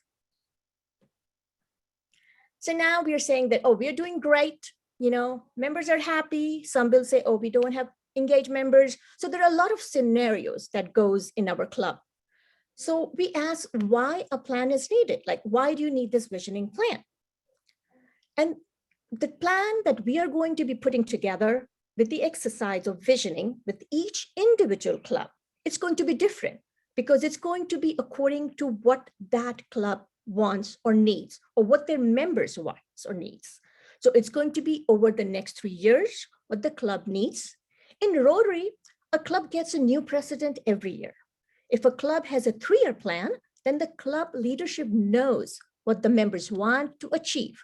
From a process of consensus, visioning gives the club continuity, consistency, which leads to a better communication between leadership and members. And efficiency is also a critical outcome of this planning process. Next slide, please. So we say, what are the benefits to the club? So you do visioning, you come up with a plan, but what is going to benefit to the club? So what will you get out? It will be the first step you will take in creating a long-range plan that your members have developed. It's not some that your executive committee sit down and put together, or the president sit down and together. No, it involves all the members. It involves our seasoned leadership, seasoned members, current and incoming. So when you're putting together a 3-year plan, you want to include all those knowledge and wisdom that you have in your club. Visioning also defines your club better. So everyone buys into what your club stands for. What is your brand? It focuses the club on how you implement your core values, which in Rotary are service, fellowship, diversity, integrity, and leadership. Everybody can hear me, right? Just want to make sure. Yes, Everybody all can, it's all good, okay. Yes. So the, perfect, perfect, thank you so much. So the visioning event gets your members fired up, energized, and doing great things in your club, and therefore that energy keeps the retention. Again, as our incoming governor said, that retention, right? Keep them engaged, and then you have retention. So that is the benefit of doing that visioning exercise. Next slide, please. Okay, so the visioning event is, y'all's membership stay? I'm sorry? Do you have a question? Okay, all right, let me. Background noise. Oh, okay, all right. Okay, because if anybody has a question, you can put in a chat and we can address them all towards the end. So it's all together. So when we are doing the visioning exercise, the visioning event is structurally based on two ideas. The first idea comes from alignment of visioning with the Rotary action plan. You can use that as your benchmark. And you can see in front of you, the Rotary International made a vision statement in 2019. It says, together we see a world where people unite and take action to create lasting change across the globe in our communities and in ourselves. And over the next year, from this vision statement, a strategic plan that we now call a multi-year plan was developed with priorities and objectives. And this plan was named as a Rotary Action Plan. Next slide, please. So the first was a visioning or the vision of the RI, and now this is the RI Action Plan. So these four strategic priorities in the Rotary Action Plan are to increase our impact in order to do more good in the world, to expand our reach to include service partners with whom we can reach more people in our service work, to enhance how we engage with the club and Rotary on a larger scale, and to increase our ability to adapt to new and innovative ways of thinking about Rotary. And being adaptation or being adapt, COVID-19, like the last year was a perfect example how all the clubs adapt to expand our reach, to enhance participation, and to increase our impact. So the visioning will encompass these two as a first step. Next slide, please. So when we do the visioning, you can see these are the 5 key questions that encompasses that exercise. So the second structure is based on these 5 planning questions. Who are we? Where are we? And the biggest one, where do we want to be? Our vision. So 3 years from now, where do we want to be? How will we get there? Our action plan. And how will we know we have arrived? Accountability, the outcome. So that's what these 5 questions will be doing during that exercise. And when we do the visioning exercise, we do the first one, who are we, where are we, beforehand. So then we have that homework or the framework already in place. And then we begin with, where do we want to be? So that's where the key question that gets answered during the exercise. Next slide, please. So again, the question is, what does the club need to do? So you hear all these great things about the visioning program and you know how effective that is, but what if you want to participate, what do you need to do? So first of all, we called a club impact leader. So you need to appoint a member from your club as a club impact leader, or a team of members, a club impact team, depending on how big your club is. And that club impact leader then communicates with the district visioning chair. And there are, like, just as I said earlier, the 2 questions before where we want to be, the first 2 questions, that team, the members from the club, everybody helps to answer those questions. So those members fill out a Rotary visioning questionnaire, and a mix of members attend the event. How long is the event? Usually when we are doing in person, like it is 4-hour in-person event, same day, 4 hours together. But during this time in the Zooming time, we do a 2 sessions. So it's a 2-hour, 2 sessions. So again, it's a 4 hours, but we split up in 1 week, 2 hours one day, then we break 2 or 3 days break, and then we do 2 hours again.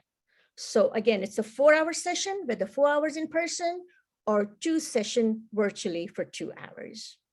Next slide, please.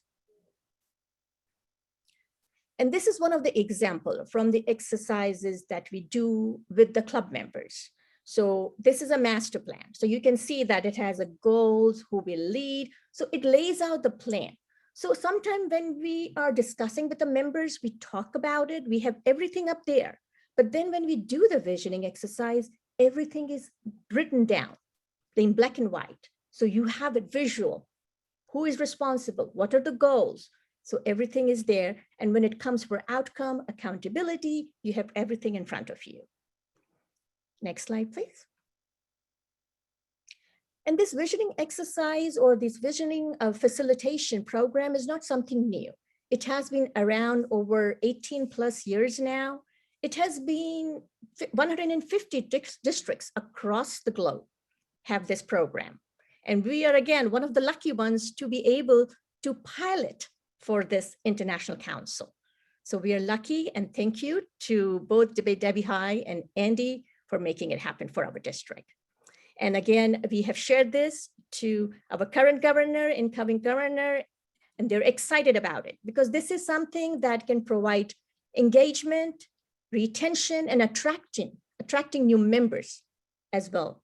So let's see how it goes with our district once we go into the implementation phase. Next slide, please. So, you see that 150 districts already participates in this visioning facilitation program. So what they have experienced, and you can see that when they do the visioning, they have reported a stabilized or increased membership. They saw a new energy in current members. The leadership is supported and the members have been involved with the development of the goals. Some clubs use their master plan as a promotional tool in the community. And often the new energy and the promotion of goals help attract new members. Also, current members become more involved in the goals because they have an ownership since they were part of development phase. So they have an ownership to making sure that whatever master plan they put together, the action plan is get implemented. Next slide, please. So what are the outcome? Okay, what do you get from doing this exercise?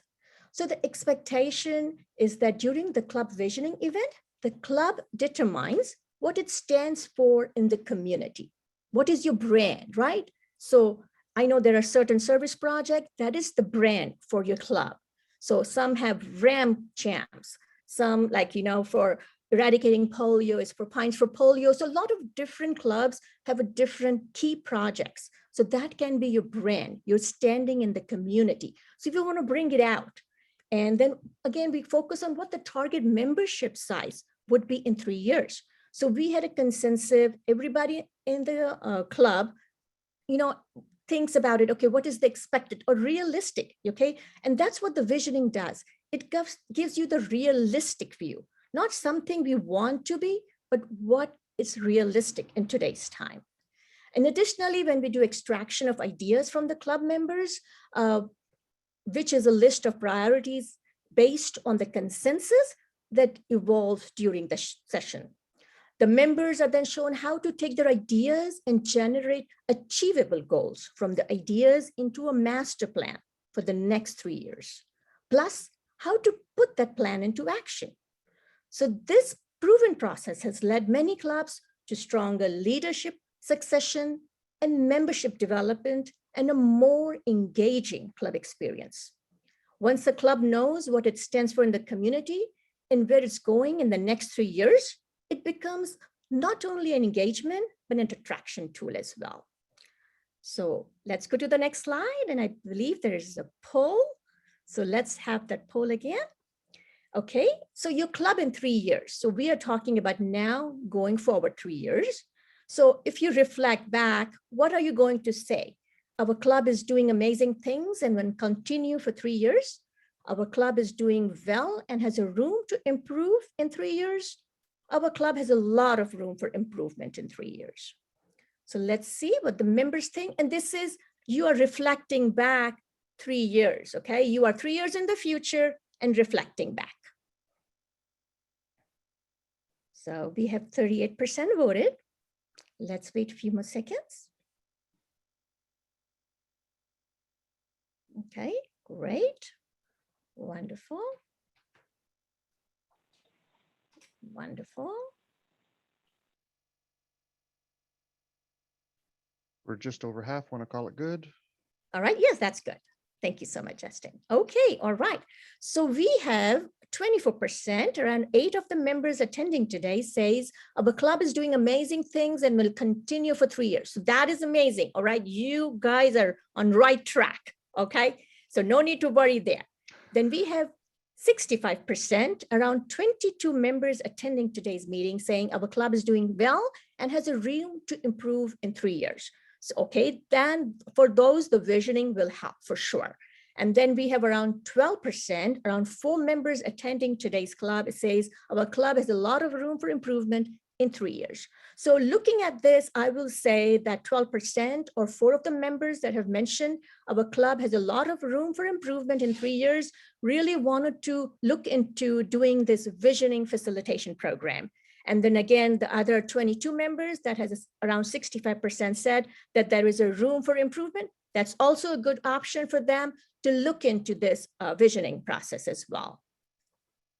Next slide, please.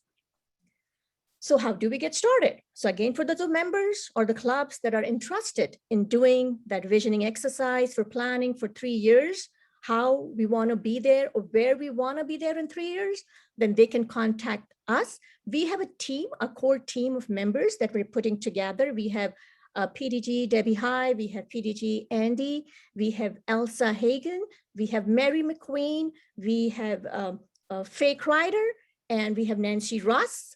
And we are still recruiting more facilitators and the tech support for our team. So again, you can contact us, and there is a vision@rotary5930.com. That's the address. You can just email us, whoever is interested. Even if you think that you want to be a facilitator or you're good in technology, because doing a Zoom, we will need a strong team of tech support to get this exercise, because when we do this visioning program, we use different tools, right, to engage our members. Just people who have done RLI, they know that a lot of different tools are used to engage. So we do the same thing. Again, we do a lot of SurveyMonkey either or a Google Forms to fill out or get the feedback from the members and the club members. So we need a good, strong team of tech support. So we always in need of those members who want to volunteer their time and knowledge. And also last year when we did this exercise, there were quite a few clubs that wanted to be part of the strategic planning. They want to implement the strategic planning. And as you know, I didn't use the word strategic planning because now we are calling it a multi-year planning. So visioning is the first step for having the multi-year planning for your club. So we will be reaching out to the clubs that signed up last year. Again, if you're interested, you can put in the chat or you can email at vision@rotary5930.com. Next slide, please. And again, let's see the poll.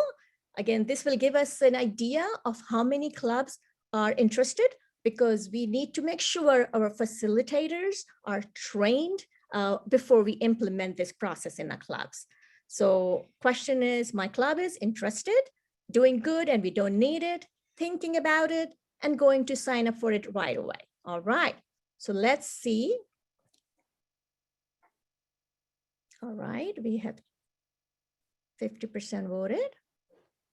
Great.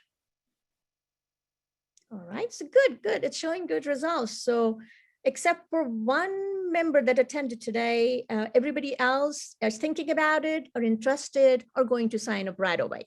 So thank you so much for showing that interest, because we want to make sure that this tool will sure amp up your club engagement and attraction in the community for sure. Okay, next slide, please. Okay, and this is like the little Simon Sinek quote that when people are financially invested, they want a return. But when people are emotionally invested, they want to contribute. So how do you get them emotionally invested? By listening to your members, by visioning. When your members help make the plan, they become more invested and engaged. And therefore, you just conquer the challenge of member engagement and retention by doing visioning. Next slide, please. So this is just like the vision is just ahead. So please let us know what your thoughts are, if your club is interested, and we are here for you to help you grow and engage and attract new members. And next slide, please. So do we have any questions? And before, Debbie. We do out of the chat. Nianna had one. Okay. Could you restate the core values again, please? Okay, the core values are the 5 core values like diversity, leadership, fellow. Is that the values you're talking about, or you're talking about the action plan, the 4 action plan? Nianna? Yes, it looks like. So thanks. Yep, you got those. You got the, okay. And then Raul says, does imagination play a role? And when is this imaging concept is introduced? Okay, yes, imagination plays a key role, because that's just like a question when I ask you that when you're looking back at your club 3 years, like you go back 3 years in the future and you look at your club, like what do you see? So again, there is an imagination journey that we take you, and it takes like in the 3rd step, where you want to be. That's where we take you into that imagination journey. So the first 2 questions will be, we do as a pre-exercise before we do actually the Zoom sessions. The Zoom session starts with that imagination journey, where you want to be. So yes, it plays a key role. And Elaine Hernandez made a statement, which she's joining us from Honduras. So which we are so happy to have you with us. The Rotary Club of Mission wants to sign up. This is exciting. All right. Thank you, Elaine. Wonderful. Thank you so much. Yes. Any more questions? And Andy and Debbie, I want you to chime in, because I know you guys play a key role in bringing it where we are, because honestly, you don't know what goes behind it, but we wanted to bring this program for almost a year into a district, and we were very close. But then what happened? The COVID happened, and then they stopped any club from getting registered for this program. So we applied, I was literally stalking them on Facebook to see what's going on, in this visioning program. And then, finally they said that they are not going to be open up to any clubs, because they were in person. Now they're transitioning to Zoom. So they have to transfer all the curriculum into Zoom. So they are not going to be opening. But what happened? Because of stalking and emailing and chatting and not giving up, Debbie and Andy and I were able to get this program. So they said, we are just going to open up to your district only to have this program resume to be happy in your district. So they just opened it up for one district, and that is our district. So just wanted to share that.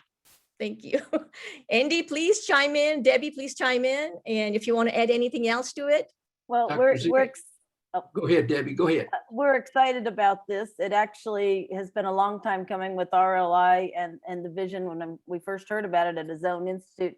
And what's quite appropriate is on my Facebook memories today in 2012, I posted, think about it. Has your Rotary Club began planning for 2013, 2014? If not now, when? And it shows the horse before the cart. And some of you will get that image in your mind. And my late husband, Joe Hyde, had checked that message. This was one of his dreams, that we bring this to our district too. So we're so excited that they did say yes to allowing us to be a pilot to test their complete process that they put together for us. And the other exciting thing is I want to thank Mary McQueen, Faye Crider. I want to thank Elsa Hagan and Zehra Surani, Dr. Z as we call her, because they are our content experts in this, but they're also helping and have been helping the district to go through this same process. And although not through their official program, because this is more for clubs, but the district at the same time is going through this process, and we're meeting again on June 5th. So we're really excited to announce that. And I thank those four for their leadership, because they really are the ones that got us started towards this visioning multi-year planning process to take it to the next level. So Andy, take it away and close us out. Sure, and thank you so much, Dr. Z. We love your passion, Debbie. Thanks again for bringing this to the table. You know, leadership and vision go hand in hand. There's a quote that says, leadership is the capacity to translate vision into reality.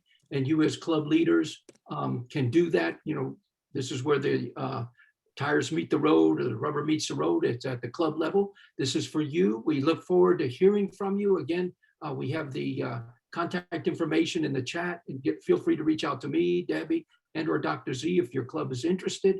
We're more than happy to share with you, and we are the beta district. This is where we're going to be able to realize the curriculum with the online platform, and ultimately provide feedback to at the international level as to what we saw was what went right and where we could enhance the program. They're very, very interested to hear and receive our feedback. And a lot of this is going to be attributed to how we launch and with the facilitations and the feedback we get from you as club members. So thank you. And this also gives you as clubs and for your members an opportunity to have your members have that voice and help to steer the direction and the trajectory of your club going forward for the next 3 years. Thank you all. And I'll turn the program back over to Amando. Hey, thank you, Andy. Thank you, everybody. Dr. Z, Debbie, hey, thank you for great information. We're going to take a short minute break here, but before we do, I want to thank all our fabulous presenters. We had Martine, we had Juanita Lira, we had Debbie High, Helen Peters, and we also had our RI Director, Susan Howe. What a fabulous presentations we've had so far. Let's take a 5-minute break. Let's come back because we got some more great information coming up. You don't want to miss it. We have Bettsy coming up next with Rotaract, Interact, followed by Nianna with Alumni, followed by Juanita with some interesting guidelines and updates for Foundation. And to conclude it, we're going to have Nancy Ross, Lieutenant Governor of Admin. And this is where we're going to set the cornerstone for our next couple of meetings. And then we're going to finish the year strong and begin the year strong. So with that, it's I have time here, 11:07. Let's come back at a little bit 5 after. So about, let's say 11:15. Let's make it a little bit before 11:15, 11:13. We'll come back. How's that? 5-minute break, everybody. Please come back. I think we're all back. I think we're time to get back here. Everybody ready? Early? Okay, good. Take all it right, away, Betsy. sir. Oh, hey, Justin. I'm here. Betsy, okay, Bettsy is our Rotaract Interact Chairperson, and she's also Assistant Governor. And so with that, we'll hear from Bettsy. Bettsy is from the Brownsville Sunrise, is that correct? That's correct. Thank you, Bettsy. Take it away. Hi, good morning. How are you? This awesome morning, we are learning a lot about many things. I will be quick talk about Interact and Rotaract. I will be more quick about the Interact because that's the program that I talk most about this Rotary year. And then I would talk more about what is Rotaract to understand what is the change about why Rotary elevate the status about the Rotaract program, that it's not anymore a program. Now it's a type of membership or a partner. That depends of the way that Rotary is working right now. So I will start with Interact. I will share one of my presentations that I did through the year.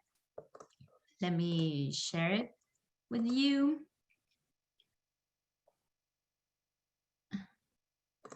Okay. Here is my presentation. Can you see it? Not yet? Okay, there it is. Perfect. Okay, so Interact is one of the most incredible programs that have Rotary International. Interact was created in 1962. That's a combination of the name of the words international and action. And Interact is for youth ages members from 12 to 18 years old who want to connect with others in their community or school. Always we tell them, you are like a Rotarian, but as a teenager, right? So Interact Club members, they have fun in service projects and learning about the world. They are growing up. They want to know more about how they can serve the community. So what is the benefits about to have Interact clubs? So they can connect with leaders in the community and around the world. They can take action to make a difference in the school and community, discover new cultures, promote the international understanding, become a leader in the school or the community, of course, and have fun and make new friends around the world. Right now in our district, we have 41 Interact clubs. That's amazing. I know they have been a challenging year because we know that the schools, some started with hybrid meetings and was a little difficult, but still our Interact clubs are working in our district. They don't stop. They still are interested to help around of them. So the Interact clubs receive guidance from individuals, Rotary clubs. They govern and support themselves. They have a standard constitution. They have recommended bylaws. So they only need guidance about the members of the Rotary Club about to learn what we do in Rotary, how we work in the district, how we work with the community, etc., etc. So how can we create an Interact Club? Well, you need, of course, students or members from the community who are 12 through 18 years old. The club can be based, it can be a school base, just one school, or community base when they belong to different schools. Or for example, I heard a person, Rotarian's wife, who asked me a month ago, hey, I am a teacher from homeschool students, so can I have an Interact club? Yes, of course. That could be a community-based Interact club. That will be interesting. So you need to recruit these members. The Interact club need to elect the officers. It's the officers that the club need. They need to have a president, maybe a vice president, secretary, a treasurer, a person who is in charge of projects or fundraisings, anything that they need, or for to make socials. Anything that the club need, they can put positions about it. Also, they need an elect advisor or an Interact chair. The difference between both is, for example, an advisor is a person who belongs to the school, or the person who always will be with the Interact club. The person always will be with them to guide them, because we know they are minors, and who guide them about what is Rotary and to conduct, to make the things according to the law, okay? They cannot make nothing that is not permitted by the law. And an Interact chair is a Rotarian who belongs, of course, to the Rotary Club, and who will be in contact with the advisor, or can be the same person, and will guide the advisor and the Interact club about how the club is working with them, okay? So sometimes the advisor is not a Rotarian, so you can invite, of course, invite him as a member in the club, or you can maintain contact through the Interact chair. You need to complete also an Interact certification form. When it's a new club, you need to complete this form and to send it to the Rotary office, but needs first the signature from the district governor. I heard a club here in the area who told me, oh, we send the certification form through online. That's not possible. Right now, you cannot certificate an Interact club through online website, okay? You need to do it in paper. You need to send them to the email of Rotary International, not directly in the Rotary website, okay? And of course, when Rotary office receive that certification form, you can celebrate and to plan an event about the launch of your new Interact club. One of the questions of Rotarians is, hey, this club is just for a year? No, this club is all the time. You know, it's like if you have a child, you will not leave them at the end of the year, you know, is your child forever. So this is that we want to see our interactors. They are part of the family. We need to take care of them. We need to guide them. We need to support them. Yeah. So yes, this is your new Interact Club. You need to take care of them. Second, and this is very important, the logos. I saw many pictures in the last months about still Interact clubs using the logo that you see in the top. We don't use the logo since 2013.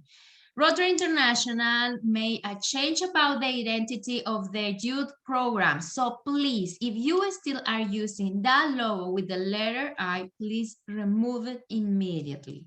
Okay, that's important. We cannot use the logo anymore. Now the new Interact logo is the logo that you see below. Is that we use now the Rotary wheel for all our programs. Just change the color. For Interact is turquoise the color, and for Rotaract is like a red. It's magenta, they call it magenta. That's the color. So please remove. If you have questions about when you can get the logo, please don't look in Google, okay? We have a brand center with logo templates. We can help you to use this brand center in your Rotary account, or you can contact the Lieutenant Public Image, Justin Johns, or you can contact me and I can help you, of course. We are happy to help you to have your own Interact logo with the name of your high school or the name of your club, and you can use it now for all activities and all that you do and your presence in the community, okay? But remember, it's your brand identity.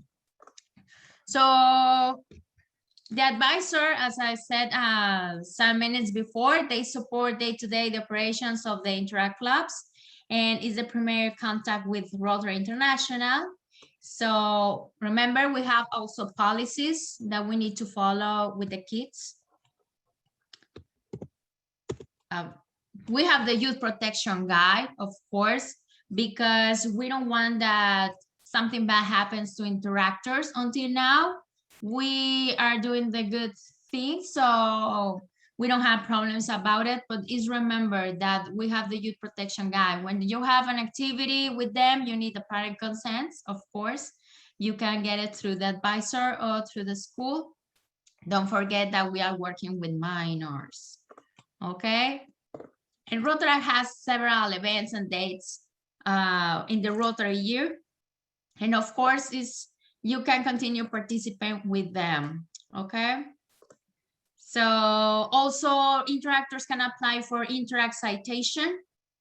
So right now the Interact citation, the deadline is August 15. So you are on time to start to fill up this form. I will share with all Interact clubs in our district. And of course, before June 30, you need to make the update of who is the advisor for your Interact club, okay? If not, if you don't make the update of who is your advisor, probably next Rotary year, you will receive an email about Rotary will suspend or terminate your Interact club. So it's good to tell them who will continue as advisor. Okay, questions about Interact club? No? No questions about Interact? We are good. Okay, so now, what is Rotaract?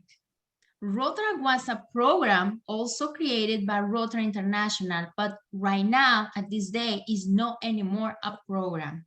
And I will tell you why. So I will share my other presentation. Here it is about Rotaract, how it was before and what is now. You can see it? I'm good? Yes? Okay, thank you. I see Justin that he said that, yes, I'm good. Thank you, Justin. Okay, this is Rotaract about how it was before and what is now. To understand what is the reason that what the status was elevated, we need to understand what happened before. So let me share something about Rotaract. This program X program was created in March 13 in 1968. This was created 6 years later after Interact Club. And the reason was because the interactors they grew up and they feel so young to be Rotarians, and they start to call themselves Interact Seniors. They create that kind of club. So they say, oh, we are Interact Seniors and we will continue helping in Rotary, but still we don't want to be Rotarians. We feel so young. Rotarians is for people more older, they say in that time. But Rotary have the amazing idea to create Rotaract Club.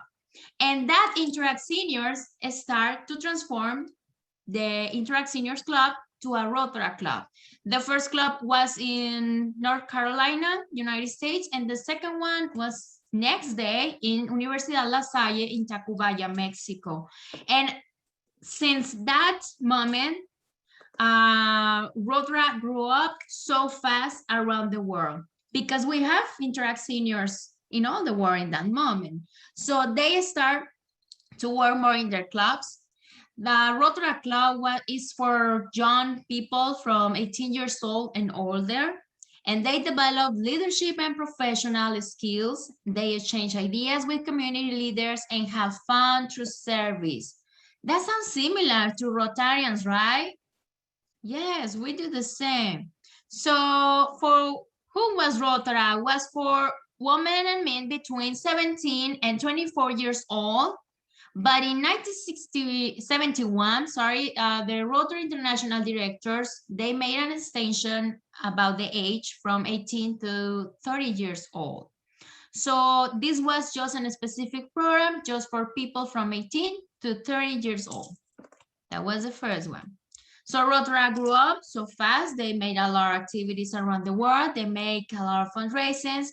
Remember, they were adults, so they can work with autonomy.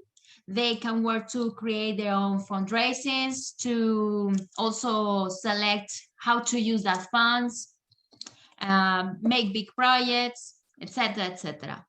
The first president in Rotary International who called them partners in service was the Rotary International president in 96-97. That was Luis Vicente Hiay from Guatemala. So he was the person who recognized that Rotaract and Rotary are partners in service. They can work together. They work in a similar way. The only difference is the age and the membership dues. So that was a different way to see Rotaract. But until the New Orleans Pre-Convention in 2011, that was 10 years ago, Rotaract have the opportunity to have the first Council of Legislation. This was permitted by the Rotary International president of that moment, Ray Klinghensmith, and he gave a voice to Rotaract to talk what they think about Rotaract clubs, what they think about the program, what they would like to make changes about it, how they would like to transform. So he gave the opportunity to express and to propose resolutions to many clubs around the world. And Rotaractors can make suggestions about the Rotaract program and to vote. However, the Rotary International directors had the last word and the final decision. It just only was to take opinion about Rotaract. So the first Council of Legislation, and let me tell you, has been the only one that Rotaract had in all these years.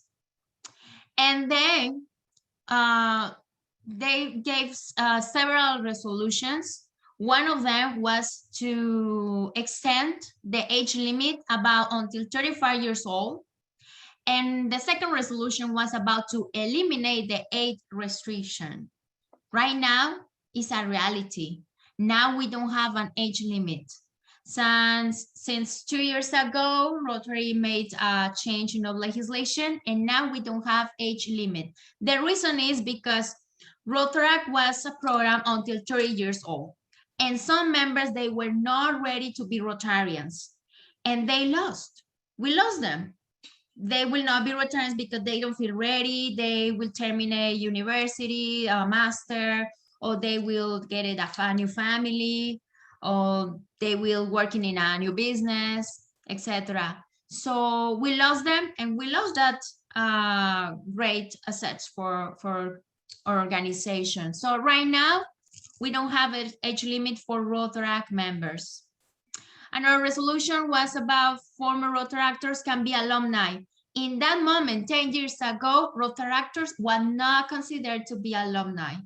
Okay, just if you lose them, you were a former Rotaractor and that's it, but you were not considered to be an alumni. Right now, Rotaractors are alumni members and they can get an alumni association, but for later, Nianna will talk about it.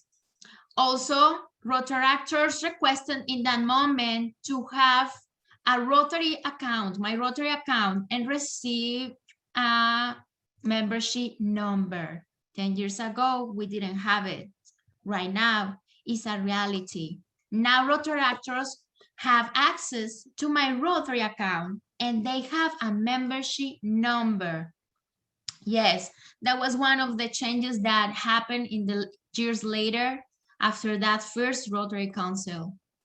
Also, Rotaractors, presidents and officers, they requested to attend Rotary district trainings.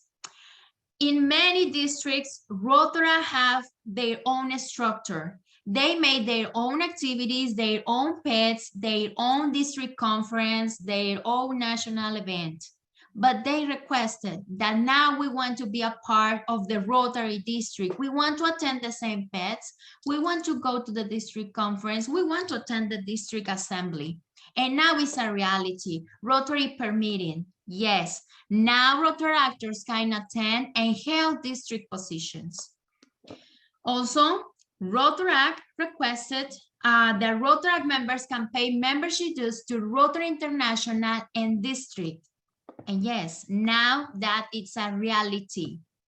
Now, Rotary did a change in the Rotaract legislation, did a modification in Rotaract bylaws, and starting July 2022, Rotaractors should pay membership dues to Rotary International.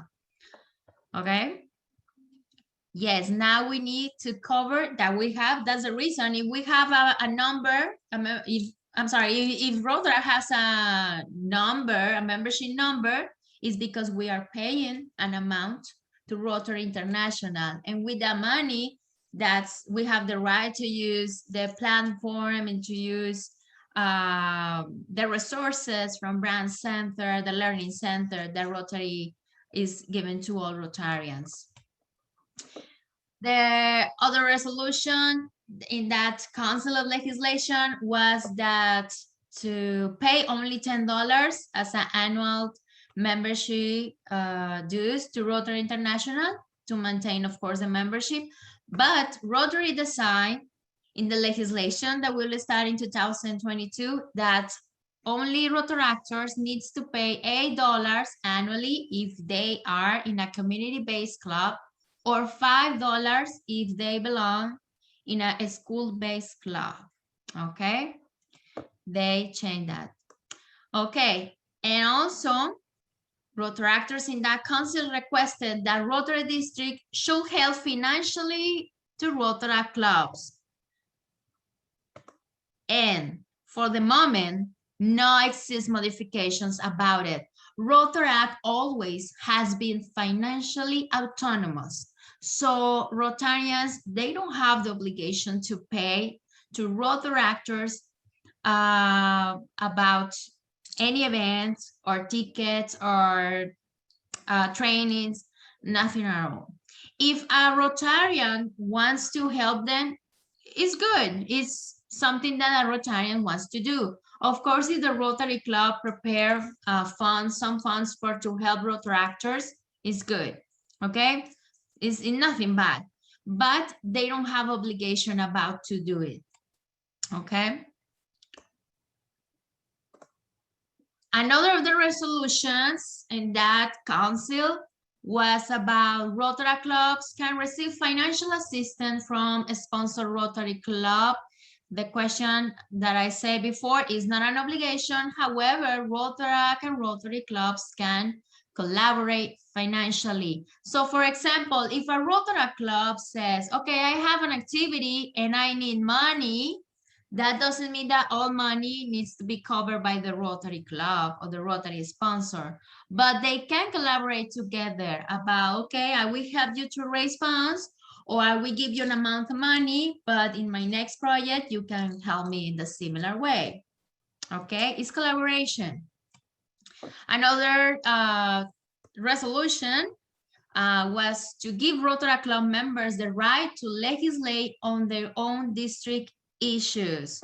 That means, for example, if a Rotaract club have problems with another club or between their members, that means that only Rotaract will take care about it.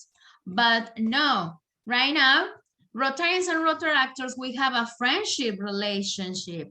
So we help us each other. So we belong to a district.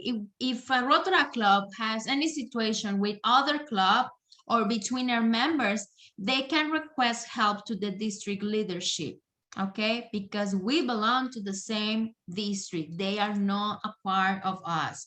They are with us. Another resolution, I almost finished with this. There's the review the Rotaract emblem. Many Rotaractors, we use another logo in that moment. I don't know, you remember the logo with the letter R? Do you remember? Okay. That logo was changed like the Interact logo in 2013. We don't use it anymore. If you are using it still in anything, in t-shirts and documents, banners, you need to change it right now. The only logo that we can use is the right now is here in the screen with the word Rotaract. That logo is the only one that we have with the wheel in color red. It's red, pink, like that. Magenta, Rotary says that is magenta or raspberry, cranberry color. They call them the kind of color. So Rotary decided to change the logo because every time the Rotaract make an activity, many people ask the Rotaractors, who are you? Who is your organization? And Rotaracts will say, oh, we are Rotaract. We are the Rotarians, the young ones. We are from Rotary. And Rotary says, yes, we need to be identified with the same emblem. So we will change it. And that's the decision that Rotary decided to change the logo. So yes, we need this confirm the identity of Rotaract clubs and the relationship of the program with our organization. And also the Rotaract marks was reviewed. The Rotaract name was requested about to be sure that is relevant to young people of today and consistent with overall Rotary branding efforts. Yes, Rotaract still is recognized. We still don't change the name. Still is Rotaract for young members. And it's a type of membership right now. And in the last resolutions, we have about Rotaract requested to have an amendment in the statement of policy, included to have one only global MDO to facilitate the communication. Betsy, I'm sorry to interrupt. We have about 60 seconds left for you.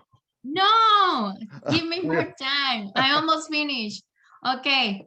Okay, this is about facilitate communication with MDO. And also we have, remember Rotaract clubs needs to cover all the cost of their own expenses in Rotary events.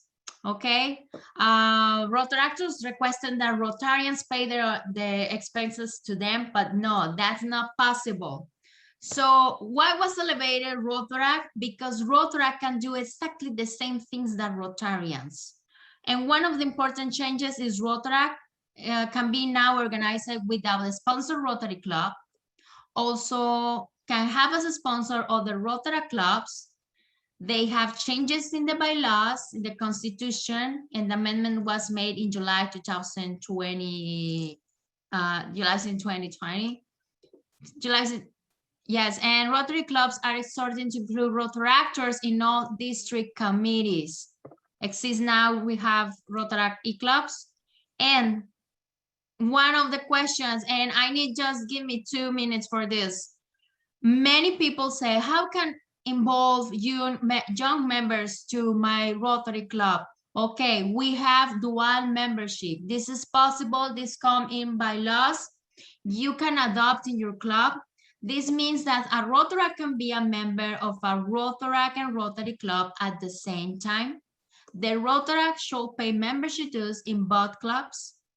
The Rotary club can offer to members in this type of membership to pay less dues. Example, for example, if the regular dues for a member in your club is $300, you can request that to Rotaracts who wants to be Rotarians to pay only the half. And Rotaractors in dual membership, remember, are Rotarians too. They count to your membership and can be part of the board of directors or district positions. All right, so this is Rotaract, and can you give me 1 minute more, Justin? I have 25 seconds left for you. Oh my God. Okay, just a little message to everybody. Elevate Rotaract in Rotary is to make the effort about to bring young people in our clubs. But ask yourself, how many young members do you have in your club? How many young members we have in district leadership?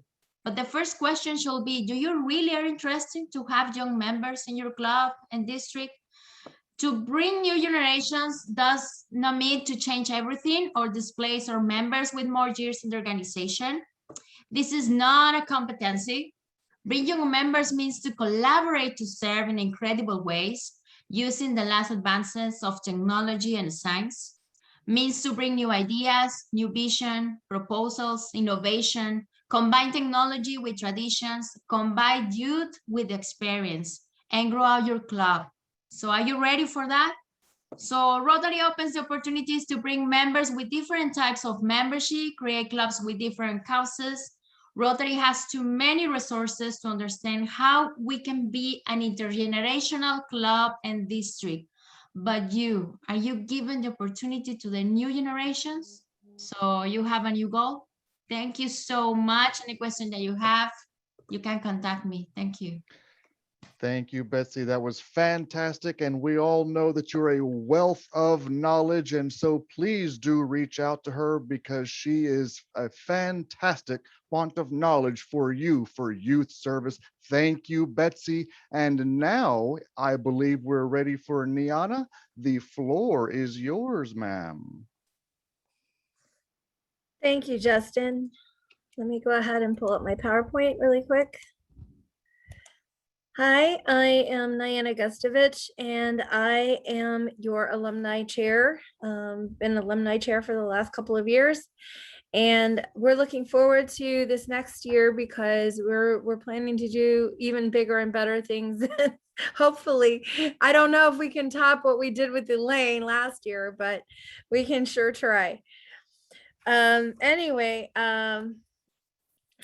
What are the goals of this session is, first of all, discuss ways to engage Rotary alumni, to learn from alumni's personal experiences, and to discover opportunities on how we can strengthen our clubs, increase service opportunities, and enhance the public awareness that we have through our alumni. First of all, a Rotary alumnus. What is it, and are you one?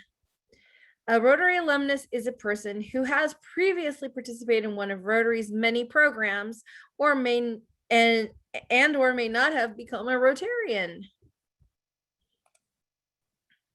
So if you have been a recipient of a teacher grant, a scholarship recipient, a Peace Fellow, if you've participated in a group study exchange as a non-Rotarian, if you've been a member of the New Generation Service Exchange or a vocational training team, if you've participated in Interact or Rotaract, If you have participated in the club four-way speech contests, the ambassadorial scholars, the Rotary Student of the Month, if they've been a RILA participant, or if they've been a member of Rotary Youth Exchange, these are the alumni of Rotary, because Rotary has invested in all of these people to introduce them to Rotary, to give them service opportunities, and to make them the future of Rotary.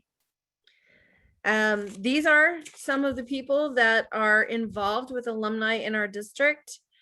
Some are alumni of the district themselves, some are alumni of other districts, and some have participated in teams that have recruited alumni.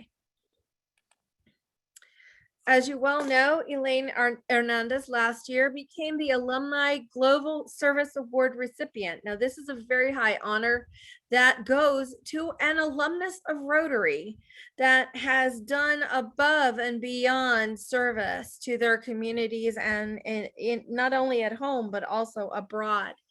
And we really want to thank Dr. Elaine Hernandez for all of her work.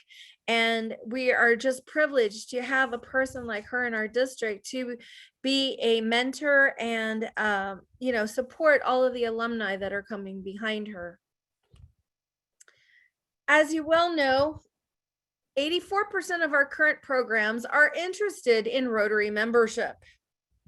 Okay, everybody makes that statement. 66% of alumni are interested in membership. 14% of alumni are members of an alumni association. Look at the huge drop there. That means that 60% that actually are interested in being involved with Rotary beyond the program experience are not being involved. But what's even worse is that only 2% of current Rotarians are alumni. Now, I want you to think for a second. How many different RILA participants do we have a year? We have anywhere from 150 to 300 people. Okay. How many different scholarship recipients do we have? If we're looking at the district scholarships, we have a minimum of 3 per year. How many other different programs? Let's talk about the four-way speech competition. How many different people did we have involved in that competition? We know that 13 of them went to the district competition. So, but how many more went through it before the 13? So the numbers start stacking up every single year, guys.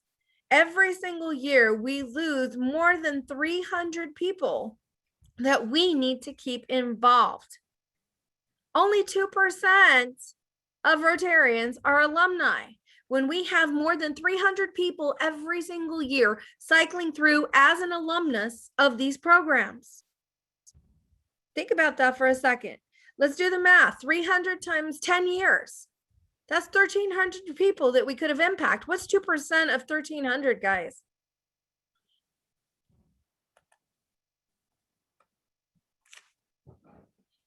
Anybody do the math?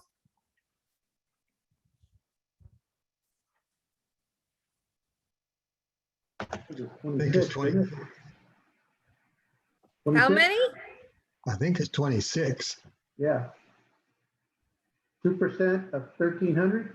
Yes, 2% of 1,300. I think it's 26.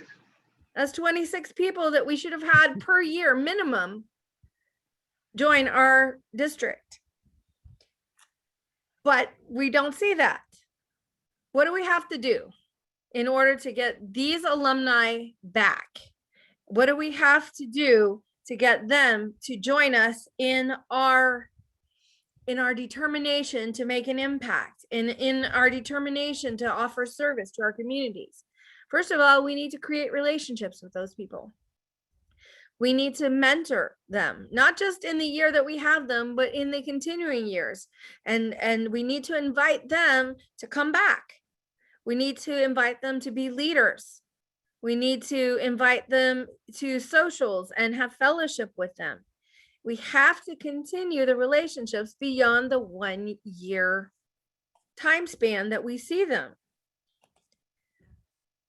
What can we do at club level? First of all, you need to have a youth services director in your club, because the youth services person is going to see the interactor. They're going to see the Rotaractor. They're going to see the person probably that is joining the vocational training team, or the one that's going to receive the scholarship, or the one that's going to participate in RILA, or the one that is going to be on your 4-way speech competition roster. You need to track them. They come in, but where do they go? What I want you as club members to do is I want you to start identifying at least 5 to 10 former program participants. Minimum 5 to 10. Contact them. Share information about the fact that our district has an alumni association. Share information that we have all these Rotary clubs that are wanting and desiring their participation in service projects, in membership, etc. And ask them, would you please participate with us in such and such an event? And what's more, ask them if they want to join a Rotary club. Ask them if they want to reconnect through a different means. Maybe they want to go on a vocational training team. Maybe they want to become a Peace Fellow. Find out where they're at and how they would like to plug in to Rotary once again. Okay, think about how do we keep these people connected? First of all, we want them to connect through all continents, all cultures, all occupations. Tell them about the scholarships. Tell them about the fellowships that are currently available. Expand their network and their worldview. Have them go on to my.rotary.org and find a discussion group of interests, right? Show them that you're connected on Facebook, that you're connected on LinkedIn, and they have mentorship opportunities available to them. Have them come to the Rotary International Convention. It's virtual this year. And have them take advantage of the alumni registration rates, because in the Rotary International Convention, they will meet so many people that have had shared experiences, and it will definitely hook them back in. Create lasting change in your community. They can lead or participate in the vocational training that's available through Rotary International. They can share their professional skills. They can join a Rotary Community Corps, maybe a Rotary Action Group in their area of interest. They can participate in Rotary fellowships. And above all, they can give to support Rotary's foundation work around the world. It's important that we track them, that we invite them back, and above all, give them constant information about Rotary. Keep them informed, because the more they know, the more they're going to want to belong. So if you have any questions, please make sure that, first of all, that your young people, that your alumni are connecting with our district alumni. We are located on Facebook at Rotary District 5930 Alumni. We have also a private group that is Rotary District 5930. So we got a page, we got a group, and have them join up with us. Have them stay connected. It's very important. Just a simple click of the button will tell them all of these different things coming up, because we have events twice a year. We have them in October and usually in March. There's 2 different reconnects, so that we can share Rotary stories, number 1, and number 2, try and pull them back into our district to get them involved in some other aspect of Rotary here in the district. So if anyone has any questions for me, my email is ngustovich@gmail.com. My phone number is 655-1655. I'd be happy to answer any questions you have about alumni, and I welcome your assistance in tracking all of these people. We're in the process of working on a database, and pretty soon we're going to be asking clubs to help contribute to that database. So make sure, first of all, that you have a youth services chair appointed, or if you prefer, have an alumni chair appointed. if your club is big enough, you can establish that position and help me track all these people all over the district, because our district is vast and the number of alumni in this district coming from this district is huge. Like I said, we're more than 300 people every single year that are flowing through the veins of Rotary. Anyway, we do have people that are involved. We have Dee Dee in the north. Kayla has been helping out in the east, but we still could use another Eastern person. In the west, we have Karina and Juan Lira. In the southern part of the valley, we have Bettsy Pizana on the eastern part, and we have me, Ricky Rendon, and David Ortiz here in the valley. And also Dr. Elena Hernandez is helping us out with the alumni committee. If you are interested in being a part of our alumni committee, please reach out to me, email me, and let me know that you are wanting to be on board with the work that we're doing with the alumni. Any questions?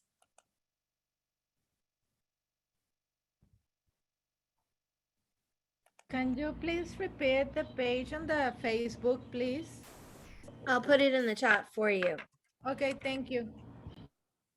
And Nianna, I think you have a few things in the chat that you can be working on. And before we move too far ahead, Andy Hagan, did you want to add something while we're speaking about youth service?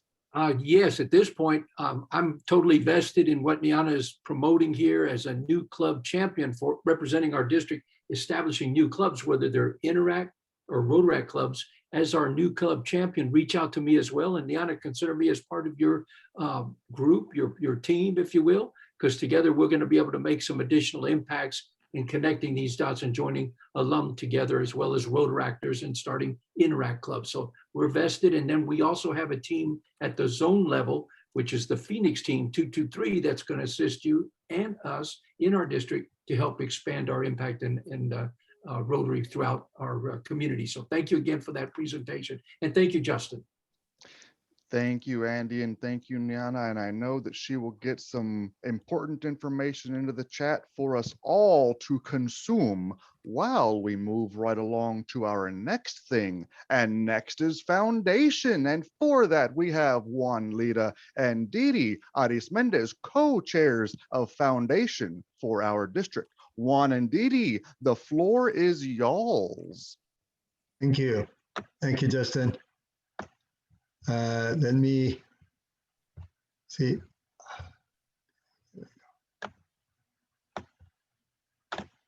See, I think I can share my screen here. There we go. Okay.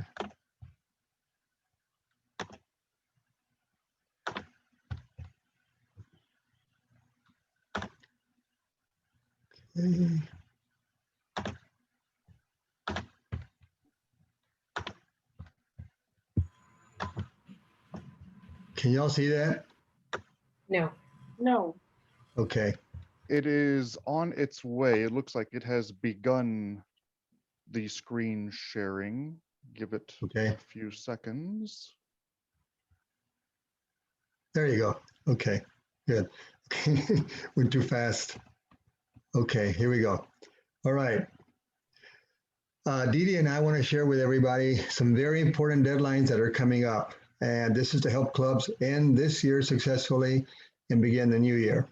Number one, the 31st of May, the deadline for clubs that have a district grant. If they've already finished their project, we're asking them to please submit their end of year report on Club Runner by this day. We've had a few clubs that have district grants who are not able to finish their project. Principally because of disruptions that happened because of COVID-19. Those clubs have already been informed that they have until the 15th of November to turn in their reports on Club Runner. So I think they know that. The other thing is that we have some clubs that have participated in a district grant for 2020-21, and they also are interested in participating in the Most Impactful Project of the Year award. However, some of them have not finished their project as could be expected. And for them, they have also been given an extension through the end, through November the 15th, when they can turn in their application for the most impactful project of the year award, as well as their end of year individual project report. A very important point with regard to the individual project reports. Ensure, all clubs are being asked to ensure that in the part dealing with the budget, ensure that your income equals your total expenses. And that in the document section of the report, that you include at least one photo and then other relevant documents to basically verify that the funds were spent in the manner that was explained in the proposal. That could mean you have copies of canceled checks, invoices, receipts, MOUs of people, of clubs that contributed. If you had a club contribute to your project, maybe a video or any other documentation you deem relevant to have that evidence there. And several clubs have already turned in their reports. They are excellent. So I want to congratulate them. Important dates coming up on the 8th of June. We're asking clubs to complete and submit their goals for 2020, 2021, if they are going to be applying for the Rotary citation. I realize that Rotary has, I think, the deadline of the 30th of June, but we're asking clubs to do it earlier so you have time to do the other things that are coming up. And they're right here. On the 15th of June, we're asking clubs to contribute any pending money that they've got to turn into the foundation, specifically for the annual fund and Polio Plus. Please submit your contributions by the 15th of June. This will help ensure that your club gets credit for this contribution this Rotary year. Oftentimes we find that Rotary gets inundated with a lot of contributions toward the end of June, and at times the contributions don't get counted for the Rotary year that were intended. Rather, the Rotary has to transfer them over to the following year. Another deadline that's important is the 27th of June. We're asking clubs to post their 2021, 2022 goals on Club Central. This is especially your annual fund and Polio Plus goals. Those are really important because it gives not only the district, but Rotary an idea about what we can expect in terms of support for the foundation. Key point, the 30th of June. This is the deadline for clubs to turn in their grant proposals. If any of the clubs are intending to submit a district grant proposal for 2021, 2022, they are due on this day through Club Runner. If anybody has any questions about how to get that done, just contact me or Didi and we will be glad to help. The other point that is important here is that same day, clubs that need to submit their 2020, 2021 application for the district exemplary club award or Lend a Helping Hand Club Award. And the criteria for that is on the website, but that is the due date for that. One final due date that's important, and that is the 24th of July. This date is important for clubs that are going to be working on a global grant. We already have one club that will be doing this, and that's expressed an interest in doing this. If your club is going to be writing a global grant for 2021, 2022, and you're asking for support from the district to help you with the funding, we're asking that you complete a template or you explain what your project is about and how much money you need, and that you turn that into me no later than the 24th of July. Because right after that, we have a committee that will be meeting to review the request for that support. To access the template that you need to fill out, simply go to the district website and then look for the location that says click here team corner. If you click on that, then that'll take you to the foundation corner. When you get to the foundation corner, click on where it says global grant funding request for support. You click on it, it'll open up. It's a Word document, you can fill it in and then just email it to me. And at this point, I just want to thank everybody. I mean, all the clubs, all the leadership of the clubs, and the members of our district Rotary Foundation team, and the rest of the members of the district for the tremendous support that our Rotary Foundation team received this year. It was phenomenal. And so we're looking forward to working with everybody as we move into the new year. My email is there, juanitatx@aol.com, and Didi's is there as well, ddrotary@gmail.com. both of us, we feel very honored and very privileged to be helping to lead the Rotary Foundation team this coming year. I will be serving as chair of the foundation team, and Dee Dee will be serving as co-chair. We're here to help. And if y'all need anything at all, you know that you can always contact us. We will get back to you, you know, as soon as possible with the right information. Okay, so that's pretty much it. Dee Dee, do you have anything else you want to add to this? Yes, Juan, thank you so much for asking for my thoughts like you always do. It's a pleasure to be working with you, but we want to acknowledge Maxine. We want to say thank you so much, Maxine, for this year and working with Juan, your expertise, everything you've done. Our foundation is just growing. We want to thank everyone as well. And we're Rotary opens opportunity. We had a great year this year, our committee and everything else. Thank you. And we're ready to serve, to change lives. Juan and I are here. Our information is there. And again, thank you so much for everyone for being patient with us. But we do love foundation. Thank you. Good. Thank you, Dee Dee, and thank you, Juan. I'm not seeing any questions in the chat box, but if I missed anything, I know that both of y'all will be able to get to those. I have a Elaine quick has her question, hand up yes. and would like to add something in the big room for the group. The floor is yours, Elaine. Well, I'm so excited about the impactful project concept, Juan. And so I've put in the chat that I hope that perhaps this coming year also we can look back on projects from the past, like the Hurricane Harvey work that our district did, and even before that, to sort of show the impact of our work years later. I know the Laredo Club has done a lot of wonderful work in Nuevo Laredo, and I'd like to see it highlighted a lot more, so. Thank you very much, Elaine. Yes, that's already a consideration that we're looking at for this coming year. And some more information about that will be shared with the district, you know, very shortly. Okay. Thank you, Elaine, for that. And thank you, Juan, and thank you, Dee Dee. And without further ado, we now turn to our Lieutenant Governor for Club Administration, Nancy Ross. Ma'am, the floor is yours. Thank you, Justin. And would you please pull up my PowerPoint? I would, but somebody took away my co-hosting. Oh. And if there we go, and we're back. Thank you. And here we go. Okay, thank you everybody for hanging in here to the end and for the last topic, but it's not the least.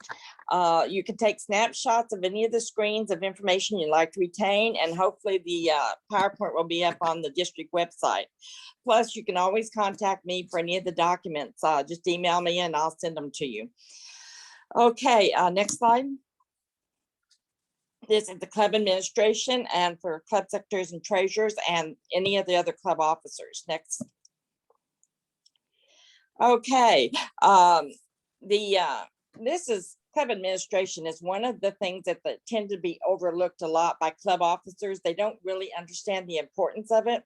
We've heard all of the wonderful things during this district assembly of what our district and our clubs are doing, but if you don't run your club administrative and do the paperwork that's necessary, then it diminishes the accomplishments we have. The club doesn't get recognized for what they've been doing. The district doesn't get recognized for all the great work that's being done around the district. And most of all, Rotary International does not know about it. In order for them to know, we have to do paperwork and keep everything up to date with them so that they can let the world know, and that helps us get donations and help us get future members of Rotary. So I encourage you to at least spend a little time making sure your ducks are in a row. I've been after the clubs about officers. That's very important because if you don't have your officers listed, then the district and Rotary International does not know who to contact about providing important information you need to run your club. Next slide. Okay, this is Learning My Club, My Rotary. There are two computers involved here. Rotary International has Club Central, which has the My Rotary program. And then the district has Club Runner, all except the Big Corpus Christi Club. They're under a different program, but they also keep Club Runner updated. But our district runs by Club Runner. So if you input information to Club Runner, it's going to be uploaded automatically if you're synced with Rotary International to them. And so you don't have to go into both to update them. Club Runner is an administrative tool to keep track of all of our members and all of the officer positions and administration of the club. It does not have your goals. Your goals are only input at the My Rotary level. So you have to have both. You have to have Club Runner updated with your members, and you have to have Rotary International updated with your goals for the incoming year. Anyway, this slide that's presented allows you to sign on and get a password to Rotary International website. It shows how to sign on to Rotary and how to get your password. Rotary International will give you the password based on the information that was in Club Runner about you that was uploaded to Rotary International. So if you put in that your new officer is someone and it's uploaded to RI, when they go into RI, they will see that that person is an incoming president and will give them the necessary access they need to put in their club goals. There is an RI Club District Support Team, the CDS, and I put on there how you can contact them. And that's if you have a problem with the My Rotary website. Some of the problems I can help you with, but a lot of them, as far as access goes, you have to go to Rotary International themselves, the Club District Support, in order to get that fixed. So that information is on there for you. Okay, the next slide. This is our Club Runner website and how to sign on to it. And if you pay for Club Runner as a club, you're going to have your own individual website in Club Runner. It automatically updates to the district website. So all the data you put into your paid Club Runner will update to the district Club Runner. But if you do not pay to have your own club website, then you are allowed to use the district website, and you go into that with the Rotary5930.org, and up on the very top it says My Club. So that's what you click on, and it will allow you to access the information for your club and make changes to it if you're a club officer. Nancy Paulson is our club administrator. I'm also will be available to back up any problems you have with Club Runner. I can give you temporary passwords if you've gotten locked out.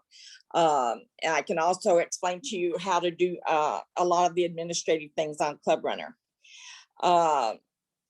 There are several informational guides, and both My Rotary and Club Runner have excellent tutorials on how to do things. And so you can just go in and to ask for a tutorial, and they'll show you how to do things. That's how I learned a lot of how I do all the things I do in Club Runner and My Rotary, as I went into their tutorials. Anyway, I put on here for your help Nancy Paulson, our webmaster, and myself as Lieutenant Governor's Club Administration, for either one of us on how to contact us. It's easier for me if you just email me with your problem so that I can research and get some information before I get back to you, or sometimes I can have it all fixed by the time I get back to you. So it just gives me a little more time if you will just email it to me, and I can look it up for you and get back with you. Okay, the next slide. Okay, this is how to input your membership. Your club has to be synced with RI. I have a information sheet. I think almost all clubs are synced with RI. Of course, the Corpus Christi Club is not synced because they run a different program for their administration. So their stuff has to be uploaded both to Rotary International, My Rotary, and also to Club Runner separately. And then I just go on to explain about the member access and the 4 clubs that you'll be able to enter the information. Okay, next slide. Okay, this is an administrative checklist that I provided for the clubs. So you can see in a nutshell what you need to be doing administratively. Now and January 1st, you're going to have dues. This year, it's going to be $44 per member to the district for the Rotary year. So by July 1st, you have to pay $44 per member to the district for every member that's in your club on July 1st. The dues to RI is $35 plus $1 for the Council of Legislation on July 1st and $35 on January 1st. And then there's also your magazine subscription to RI. Monthly, you should be doing a newsletter or a bulletin to keep your members informed of what your club is, what activities are going on in the club. Monthly, you should be entering membership attendance to Club Runner. Something you should do ongoing is updating Club Runner and RI for any changes in the members' info, such as their email, their phone addresses, and you can post club events to the district calendar, and just keep information updated. If you don't do it ongoing, it's going to accumulate and you may end up not getting things done. So just get in the habit, when some guy gives you a change, you input it immediately to the Club Runner. Okay, ongoing, everybody should be updating your club constitution and bylaws. Take a look at the last time it's been updated, and if it hasn't, you should get a committee in your club and get that updated. Next slide. On the 10th of each month, you should be sending in your night report, and it'll go to Helen Peters this time. And I put her email address there. I encourage everybody to join Ignite, and it's a very good program. And just get in the habit of, by 10th of each month, sending your report. Now it's already due. You need to input your club goals to RI, and you sign into my Rotary, and they should be updated at least quarterly. And the presidential citation comes from the data that you input on my Rotary for the club goals. And that's for the incoming year. You should be closing out all of the goals now that for the current president for the current year, because I would say no later than at the end of the first week of June, you should have updated it, because of how long it takes for information to get updated to make sure it's there, and you can get credit from RI for completing whatever projects. If you put a project on your Club Runner, my Rotary, and it does not, you did not get that project done, you can just delete it as a, not one of the things you accomplished this year. Don't just leave it hanging. And then everything else, like the donations to the foundation, all of that, that is done systemically by RI. All you do is put in your goals, and it tells you as the year goes by how close you are to meeting your goal. Okay, June 30th, those are the deadlines for the district awards and the district grants, and the most impactful project could get your grant deadline extended. So Juan just went over all that stuff with you. September 7th is the Zone Institute training over in Houston. I encourage people to try to attend it. October 24th is the World Polio Day. We'll usually do a virtual walk event, but we may do something real this year. We'll see what happens. November 6th is our district leadership training. This is the old 4-in-1 training we had over in Kingsville. So once plans are formulated, they'll be getting it out and telling everybody. And also attending that training counts towards your district awards, because it asks if you did the training. The training today counts toward district awards. Okay, next slide. Excuse me, Nancy, before you go on, since you're talking about dates, and I think Helen, maybe you can assist, but there's going to be a deadline for the Ignite award. And speaking to Luis, the lieutenant now, I think he wants those forms the first week of June, because I believe some of those awards are going to be given out on June the 26th. Oh, okay. Yeah, so go ahead and close out your Ignite as soon as you can, at least by the first week of June, so that they can get recognized on that. Nancy, this is Juan. Can we go back one slide, please? Okay, Justin? Yes, thank you, Justin. Yeah, just as an additional piece of information regarding June 30th, certainly, and I think you correctly indicated on there that individuals that have their most impactful project of the year award applications ready, we would welcome them by June the 30th. But if anybody still needs a little bit more time because of COVID-19 or other issues where they got behind, then in my presentation, I wanted you to make sure that you knew that you have an extension beyond that point, but no later than the 15th of November. So just to make sure that's clear. But if you have them earlier, certainly we would welcome them. Okay, thank you. Okay, great. Okay, next slide.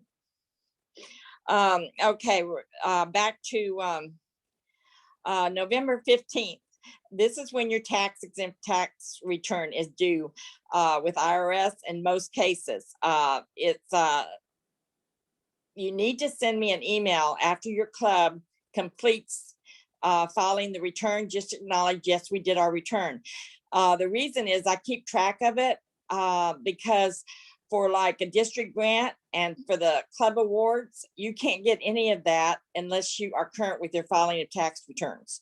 And so I have to verify every year, both with the awards and with the district grants, that you're not in arrears with IRS on filing the required tax returns. This also keeps you your tax exempt status as a nonprofit organization.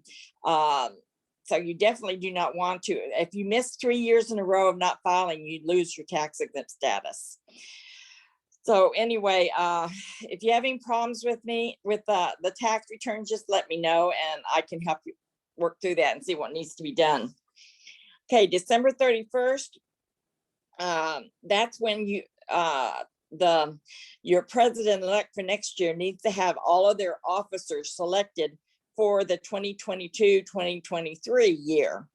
And then you have until February 1st to input them to Club Runner and RI. And as a minimum, you have to have president, president-elect, secretary, and treasurer. February 2021, I don't know the date yet, it's too soon, is somewhere in that February, they'll be having the pets, which your president-elect will be going to. So if you have any questions or concerns on club administration, you can contact me, and there's my contact information again. Nancy, okay, next slide. Nancy, this is Juan. Just as a piece of information, one of the things that we're stressing a lot this year is for clubs, in addition to those officers that you just listed that are critical. I know that this is all that RI requires, but our district is also asking clubs to submit the name and contact information for their foundation committee chair, their membership committee chair, and their public image committee chair, because we're going to rely on all three of those people a great deal in order to get things done. So we're asking clubs to please help us in that regard as well. Thank you. Yeah, I encourage you to have all your officers in. If you want to do it correctly, have all of them in and set by the end of December. But like I said, right now we have 20 clubs in our district that don't even have the 2021, 2022 officers in. There's blank officers listed. So come July 1st, if there's no officers in there, Rotary's going to say they're not a club, because you have to have those minimum officers as of July 1st. So that's something I'm dealing with and something I'm working with. But I understand. I'd love for everybody to get the committee chairs in there, and I think it's extremely important. But I'm dealing with a bunch of clubs that don't even bother with the main officers. So anyway, that was the reason I didn't emphasize it before, because my focus has to be on what's a minimum requirement. And I do mention it on another slide later on to go ahead and put those committee chairs in too. Okay. But thank you for bringing that up. Okay, thank you very much. Okay, next slide.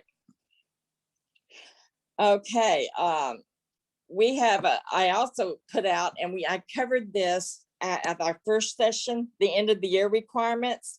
And basically I talked about the membership and the Ignite program and the RI goals that have to be in for they have to be completed for this year so that they can see if you're in a presidential citation club.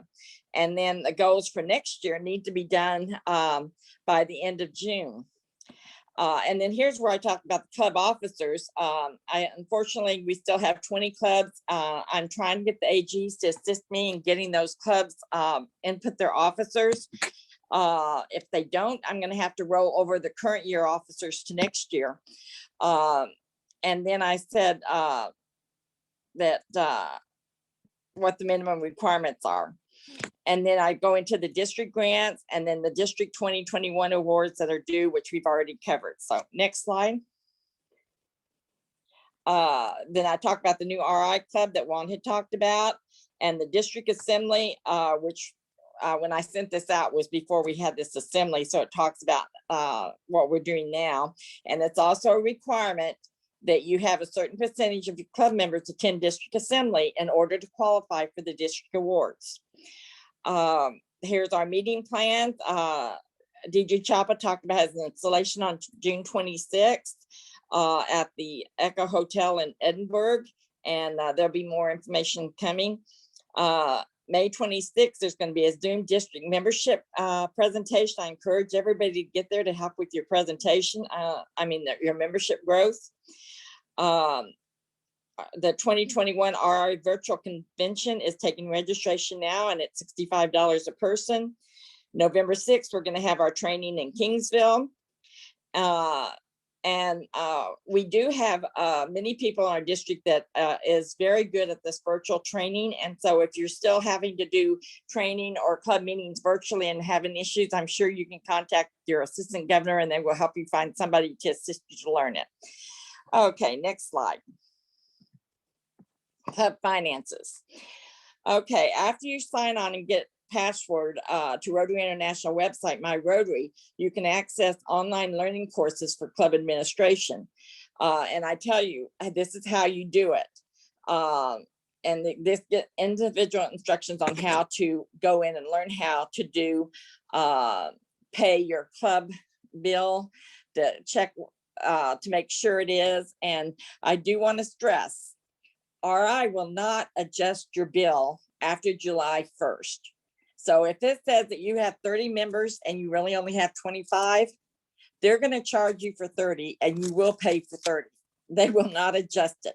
The only time they've ever done that in my 20 plus years I've been with Rotary is the 1 year that they had a computer crash 2 or 3 years ago. The computer crashed about the week before the end of the month of June, and people weren't able to get their changes in.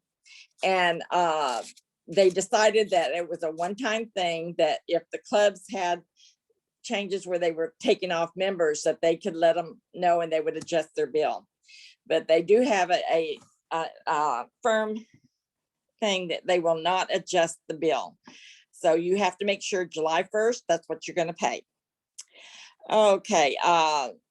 Anyway, they do have some tutorials in the Learning Center, and these are all the different positions that they have a tutorial, and I'll talk to you all about it. And we used to train a lot of this in our district assembly, but we just don't have the time anymore, so we don't get to do it. So there are tutorials you can take that will teach you all the information that about the different positions in the Rotary.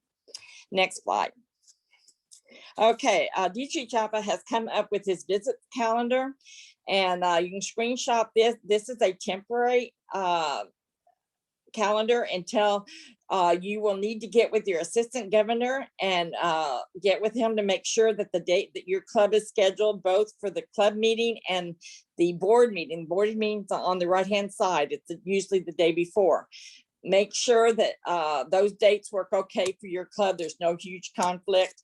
That you'll be able to be there. The district governor is the program for that day, and you need to make sure that you're there, that the assistant governor probably should be there when the district governor visits. And if there's any issues with the dates, then the assistant governor can get with the governor and try to work out a better date for you. So it's not in stone yet. So he wants to, this is what his proposal is, and for you clubs to make sure that it works for you. And all the details, such as when you'll meet, the times, the board meetings the day before, all of that can be worked out with your assistant governor. And also the district governor will probably be putting out a sheet to tell you how to prepare for his visit, where he's going to tell you the kind of information he wants made available for you, for him to review and discuss with you. So all of that should be coming to the president prior to his visit. Okay, our citation. These are the same goals that were for last year. I don't think they're going to change them anytime soon. What they're doing is they're putting all of these RI goals and then you pick which ones you're going to accomplish. So when you go into My Rotary, under each of the different categories, these are the ones that are going to be there. And you pick the ones that you want to complete for your club. Okay, and there's 25 of them.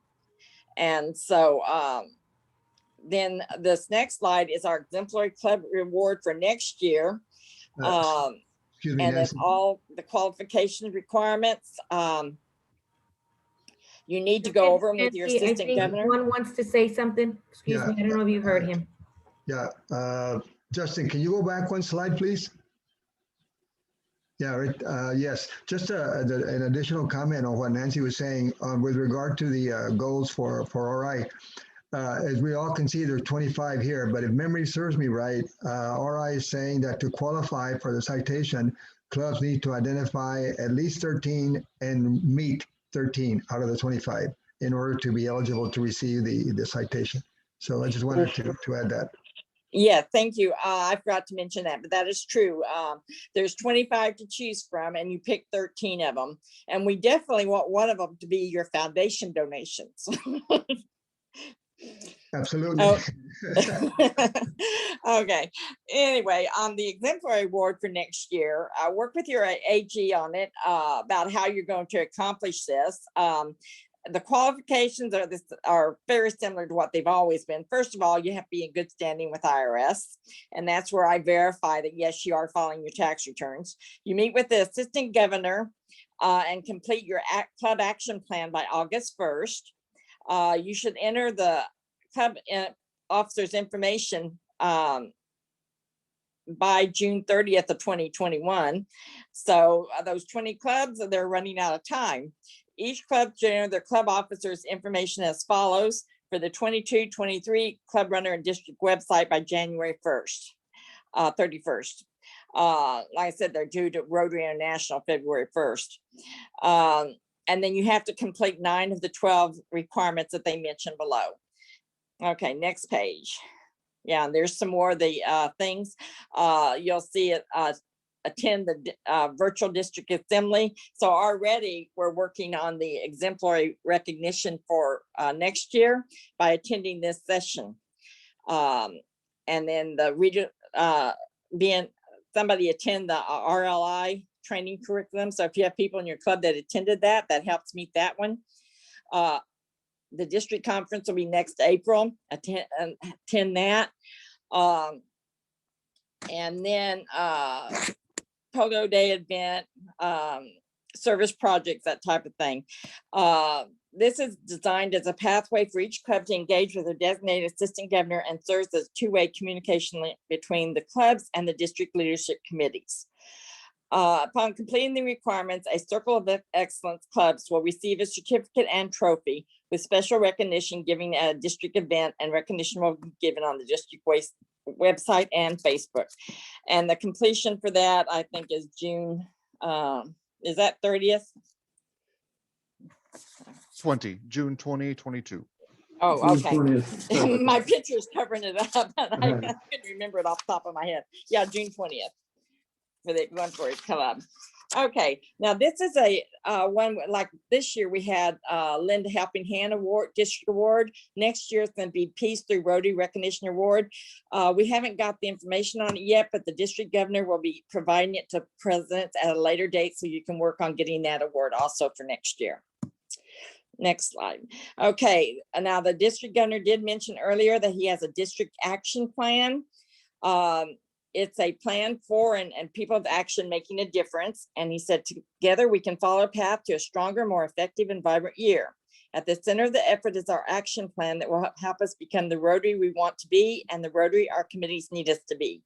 The action plan builds on the extraordinary abilities we have developed in our own professional lives and careers, and it plays to our strengths as leaders, presidents, and committees. Through our plan, we looked at data, foundation giving, membership projects, and emerging social trends. We assess what would take to move from where we are now to where we want to be. Our action plan is ambitious and attainable in a time of extraordinary challenges. We will be sharing that with the clubs after the district governor meets with the leadership team and goes over his action plan of what he wants us to accomplish for this next Rotary year. And then they'll share it with the clubs. So I did it quickly since it's so late. So does anybody have any questions? You did good, Nancy. Excellent. Thank you. Okay, thank you, everyone. Thank you, everybody. Thank you. Any questions for Nancy? I don't want to rush anybody, but any questions for Nancy? Okay. I just want to, we're almost done. We're almost at it. We're just about right on time. Let me thank everybody for today. We did a wonderful session today. We started out all about membership. We started out with a welcome with our Rotary International Director, Susie Howe, who welcomed our new year coming in.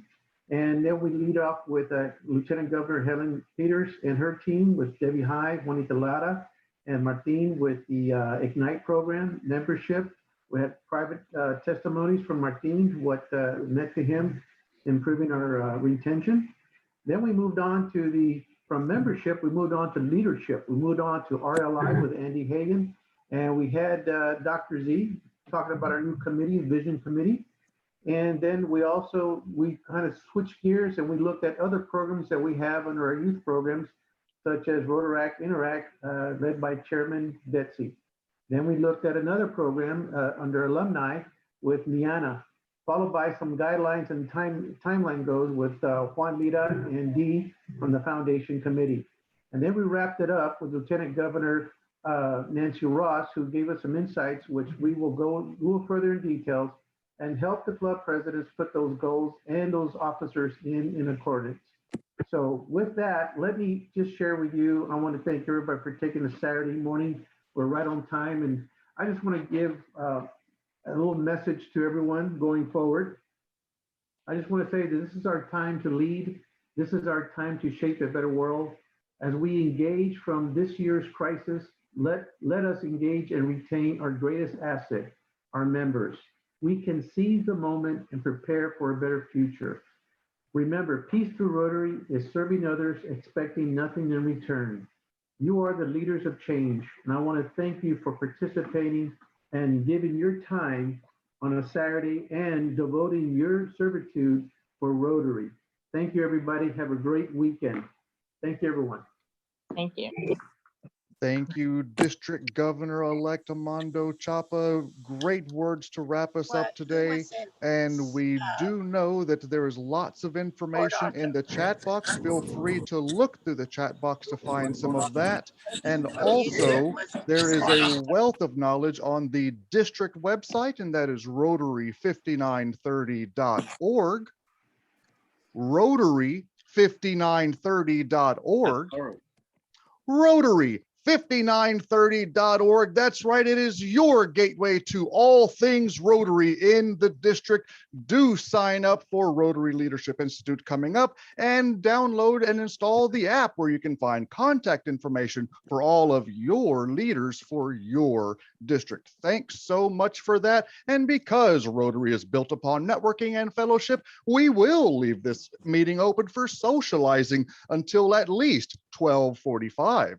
Thanks so much for being here and have a wonderful afternoon. And thank you, Nancy and Justin, for helping provide tech support behind the scenes and in front of the scenes. Thank you, everybody. Have a great weekend. Thank you, Andy. Thank you, Andy. Thank you, Justin. Thank you, everybody. Thanks for a great program. Thank you, everybody. Thank you. Great Great program. program. Have a great weekend. Hey,